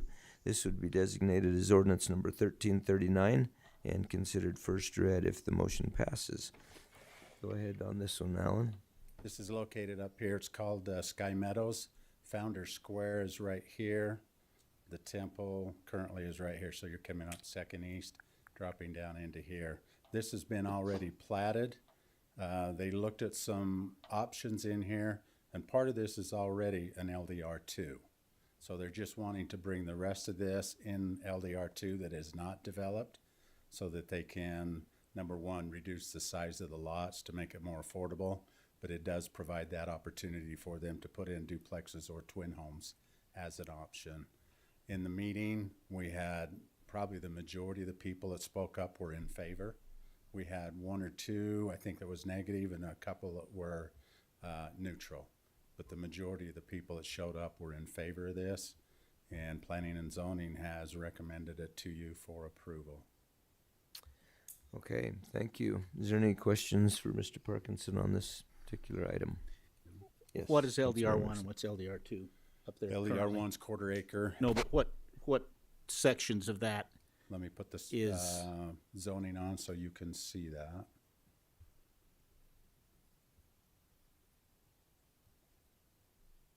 So this frontage in here is your LDR2, and they're wanting to bring that down into the rest of this. And one of the things they're going to do in the future is they're going to replat this, because them and Richard Smith, they have worked out they're going to drop this off, and they're going to have to redesign their lots to make that all work. So there will be some changes if he gets the zoning. So the Founder Square up there is all LDR1? It is all LDR1. We have LDR2 up here on this hillside. That's probably your closest one. This won't be popular, but I don't see a reason to change the zoning. The only people that will positively be affected by this are the developers. They'll be able to put in townhomes, duplexes. No townhomes. But yes, duplex. Well, not townhomes, duplexes and twin homes. Correct. And reduce the lot size. Mm-hmm. It's the LDR2 is not developed yet. No. The rest of it is all LDR1. I'm a no. Sorry. Well, I don't know if you could say that's totally true, that they're the only ones that would benefit from that, because part of the reason for doing it is to try to create some more affordable housing. Correct. That's available in different parts of town. Sorry. Yeah. You can say that, but the homes are gonna sell for the same amount of money in And an be more per square LDR2 as they foot. are in an LDR1. Yeah. It's not gonna be more affordable housing.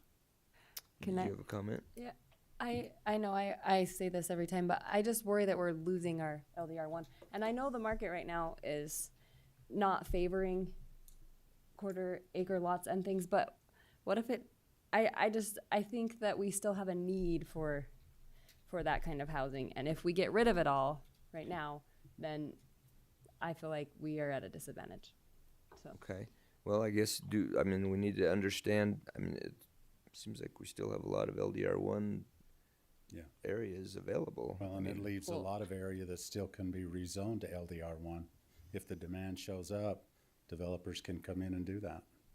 Well, I live in a neighborhood where I would be sad to have. I know we didn't have a lot of people show up for it. It's just if you move in and you think it's going to be one way, it is hard when it changes after you already lived there. Majority of those that spoke in the meeting were residents. I that know. lived I right. listened to it. I understand that. Yep. Yeah. Yes, Councilmember Erickson. Mr. Mayor, as I'm looking at this and the whole subdivision, LDR1, and at last minute they come in and change this, it's kind of like what Pine Brook State tried to do. I have a hard time doing that at this when it's already LDR1. My favor is just keep it the same where it's already zoned that way. So I guess the question is, what if, you've got most of the residents up there that came in and spoke in favor of it, why would we be against it? They're willing to have, a variety of housing in their neighborhood. That's definitely different than Pine Brook Estate. They were all a lot of them against it. This one's in favor of it. Well, the ones that's that where came it changes. the ones that came were in favor. We always talk about how not everyone's represented that's Yeah, in but the room. typically the ones that are against it are the ones that show up. Wow. So that this is kind of an anomaly. Personally, I think it's not a bad idea. I live in a twin home. I don't see any problem with Yeah, if they put nice twin homes up there. it gives you a lot more flexibility in the type of houses. And to be honest with you, I still think the Pine Brook thing was a mistake. The decision we made. I think twin homes along that edge would have been great, and I live there, and I think I'd love to have a development of nice twin homes along there instead of some of the things that are happening there. But that's water under the bridge. Mayor, we're just talking about that yellow area, right? Mm-hmm. No, that's already currently, this is the. So It's all that interior. you're talking about that whole interior section being LR2 there? Yeah. That whole area there? You're gonna cover all of this in here. And it will bring this into LDR2. This is already LDR2. Right, okay. But LDR2 gives them the option to do a single-family home or twin homes or twin homes. duplexes. So they can still do single-family homes. They can just do I smaller live in that lots. area, not exactly there, but on Second East, right across from the church, they're putting some pretty nice, some twin homes. Yeah, connected homes. And when they first went in, we thought, wow, this is a really nice area, and what are you doing? But they're so nice, and they give an opportunity for people to either go one or two on them, and makes it more homes available, right? Yeah, and I guess I'll let me apologize for my initial reaction. Okay, the counselor, if we were to not approve this, we would send it back to planning and zoning to have them relook at it. Correct. Is that correct? Correct. I guess my thing is, typically, we have these planning and zoning hearings, and people in the neighborhood show up, and you know, a lot of times they're opposed to it and stuff because they don't want a mix of homes. In this case, the residents were mostly in favor. Like, yeah, we're good with this. So why would we vote against it? I don't think it makes any sense. Well, and you did have a unanimous Well, there decision. wasn't, everybody wasn't I think you had agreeable to it. one that opposed, and there was a couple of neutrals. Everybody else Yeah. was in favor. Like I Mayor. say, I probably reacted too Mr. Mayor, if violently Yes, after go thinking ahead. about it. Alan, could you, so right now, when this platted everything up here on this, that's in the yellow was LDR two. Mm-hmm. Everything in yellow. Yep. So when the developer platted that, that was Dell Design LDR two up here in this corner. Mm-hmm. Okay. And they've just determined at this point the market is better for smaller lots or the twin homes. And one thing about this one up there is those lots are on a hill. Yes. That's way more difficult to try to build on a full home. Okay, that's my question. Yeah, Good answer. yeah. I mean, some smaller homes up there are probably gonna fit better on those lots because they, you know, they are kind of weird like that. Yeah. So. Can I ask one more question? Yeah, go ahead. How much more do they have to build? Is that, like, how much more of their subdivision is there to still build? You can see what has not been built, all of this. They haven't even done the infrastructure for this yet. And is it all LDR one right now? I know we just looked at it. Everything I but can't that remember. Yeah. right here in the corner, this is the LDR two. So and if it's we not built out. If we change this to LDR two, do you anticipate that it'll be like a domino and then the rest of it, they ask to change it to LDR two also? There's nothing left to change. They're changing everything. Oh, that's what I meant. That's what I was trying to ask. Yeah, this before. one here will make this whole subdivision will be changed to LDR two. So that is platted. Okay. It doesn't Oh. cover any other land, but it's just the platted land. And is there more to plat? Not that they're asking for, because it's a different owner. Richard Smith owns Okay. that to the east, and so it's a different deal. Okay.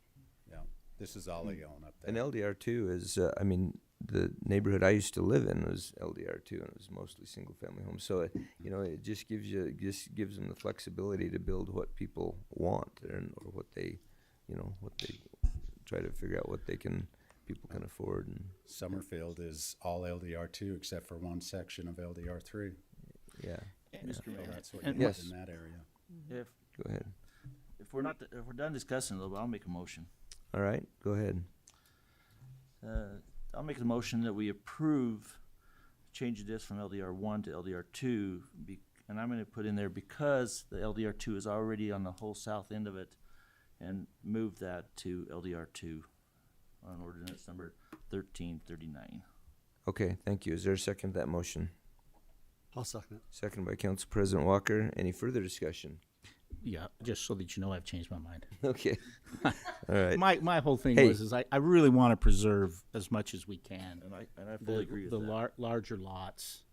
I don't like the look of these small little lots filled up with entire thing of no yards. But if that's what the developer thinks he can sell, I'm a yes. Okay, thank you. And I didn't have strong feelings on this one, but I still agree that we need to keep some LDR one and Yeah, well, not I agree, but I guess my point is that I think we still have a lot of LDR one in town that is not used and is still available and I think we will probably have more as we annex more areas along the edges and stuff, because mostly that stuff goes to LDR one. We'll see. Most of the But time. the more we do things like this, the more it's going to open it up for those people to come in and ask for LDR two, because they know they can get it. But you know, if that's what the market demands and what people need, then you know we have to have that kind of flexibility. Yeah, but I think they need all of it. Is that my only point? Because they go out to the county where they can get the lot size that they'd like. So I think we need to keep all, just because right now it appears that it's one way. I still think we need to keep some of all. I fully agree with that. So I do believe right now you have about 3,500 acres within the city and the impact zone that is zone tag, that is in that future development. So that stuff right within our city and right on the boundaries of our city that can be zoned however we need to move them forward. Yeah. So the acreage is available, it's just, is the developer willing to come in and do that? And it's not all in the city yet, so that's I said something. the Yeah. city and the Right. impact area. So that's important Yep. to remember. Yep. Okay, good, thank you, appreciate that. All right, we have a motion and a second on the table. If there's no further discussion, then all in favor? Aye. Any opposed? All right, that motion passes. We'll move to item number D, I knew I should know. which is the staff recommendation to approve the destruction of Percy quarterly reporting and documentation and federal tax records for fiscal year 2015 and older, provided by the City of Rexburg's record retention schedule. This is resolution number 2006-14, and would be designated as resolution number 2025-11 if this motion passes. Is there any questions about this for our city clerk, Deborah? Brandy's cleaning out her office. Brandy's cleaning out her office. Great. Okay. All right, there you go. I would entertain a motion to move forward with this particular resolution. Mr. Mayor, I will move that we approve the destruction of the Percy quarterly report, documentation, and tax records for the fiscal year 2025. All right, thank you. Is there a second to that motion? I'll second And that. older. Second by Councilmember Riggins. Any further discussion? Hearing none, all in favor? Aye. Aye. Any opposed? All right, that motion passes. We will destroy records. Always makes me a little nervous, but we will destroy records. Okay. Item number 11 is calendared bills. We have one second reading on the calendar. That is ordinance number 1338, the right-of-way vacation at approximately 1233 and 1215 Stocks Avenue. Just for Councilmember Riggins' information, this is just a strip of land out there in the Rexburg Industrial Park that kind of is a weird little island in the middle of the road that nobody likes. And so we're going to vacate that, give it to the adjacent property owner, and he's going to pay to make the improvements there to put in new sidewalks and things. So that is, we passed that last meeting, so I would entertain a motion to second read ordinance number 1338. Mr. Mayor, I shall move that we consider ordinance number 1338 second read. Thank you. Is there a second? I'll second it. Second by Councilmember Erickson. Colin Erickson, and any further discussion? Hearing none, all in favor? Aye. Any opposed? All right, we will consider that second read, move it to the third reading calendar. All right, item number 12 is a consent calendar, which includes the minutes from the October 15th, 2025 meeting and the approval of paying the City of Rexburg bills. Is there any questions, comments about this particular item? Just for your information, Councilmember Riggins, as it explains in here, these are just kind of the housekeeping items that are typically not of great controversy. But if you ever have any questions from the minutes, from reading the minutes, or any corrections or any questions about any of the bills that we are about to pay, this is a good time to be able to bring up any of those questions. So if there are no questions, I would entertain a motion to approve the consent calendar. I'll make that motion to approve the minutes and approve the bills. Thank you. Is there a second? I'll second. Second by Council President Walker. Any further discussion or questions? All in favor? Aye. Any opposed? All right, we will pay the bills and enter the minutes. All right, at this point in time, we do have an executive session on the calendar as per Idaho Code 74-2062F to communicate with legal counsel for this agency to discuss legal ramifications of and legal options for pending litigation or controversies not yet litigated but possibly likely to be litigated. So I would need a motion to enter into executive session. I would entertain that motion. Mr. Mayor, I shall move that we move into executive session per Idaho Code 74-2062F. Okay, thank you. Is there a second to that motion? I'll second. Second by Councilmember Johnson. We do need a roll call vote to move into executive session. So Mariana, would you do that for us, please? Yes. Councilmember Johnson. Yes. Councilmember Colin Erickson. Yes. Councilmember Eric Erickson. Yes. Councilmember Riggins. Yes. Council President Walker. Yes. Okay, thank you. Then that motion passes. We will go ahead and move into executive session, which means that just those who are involved in the executive session The rest of you are welcome to come back after we re-adjourn to adjourn. Okay.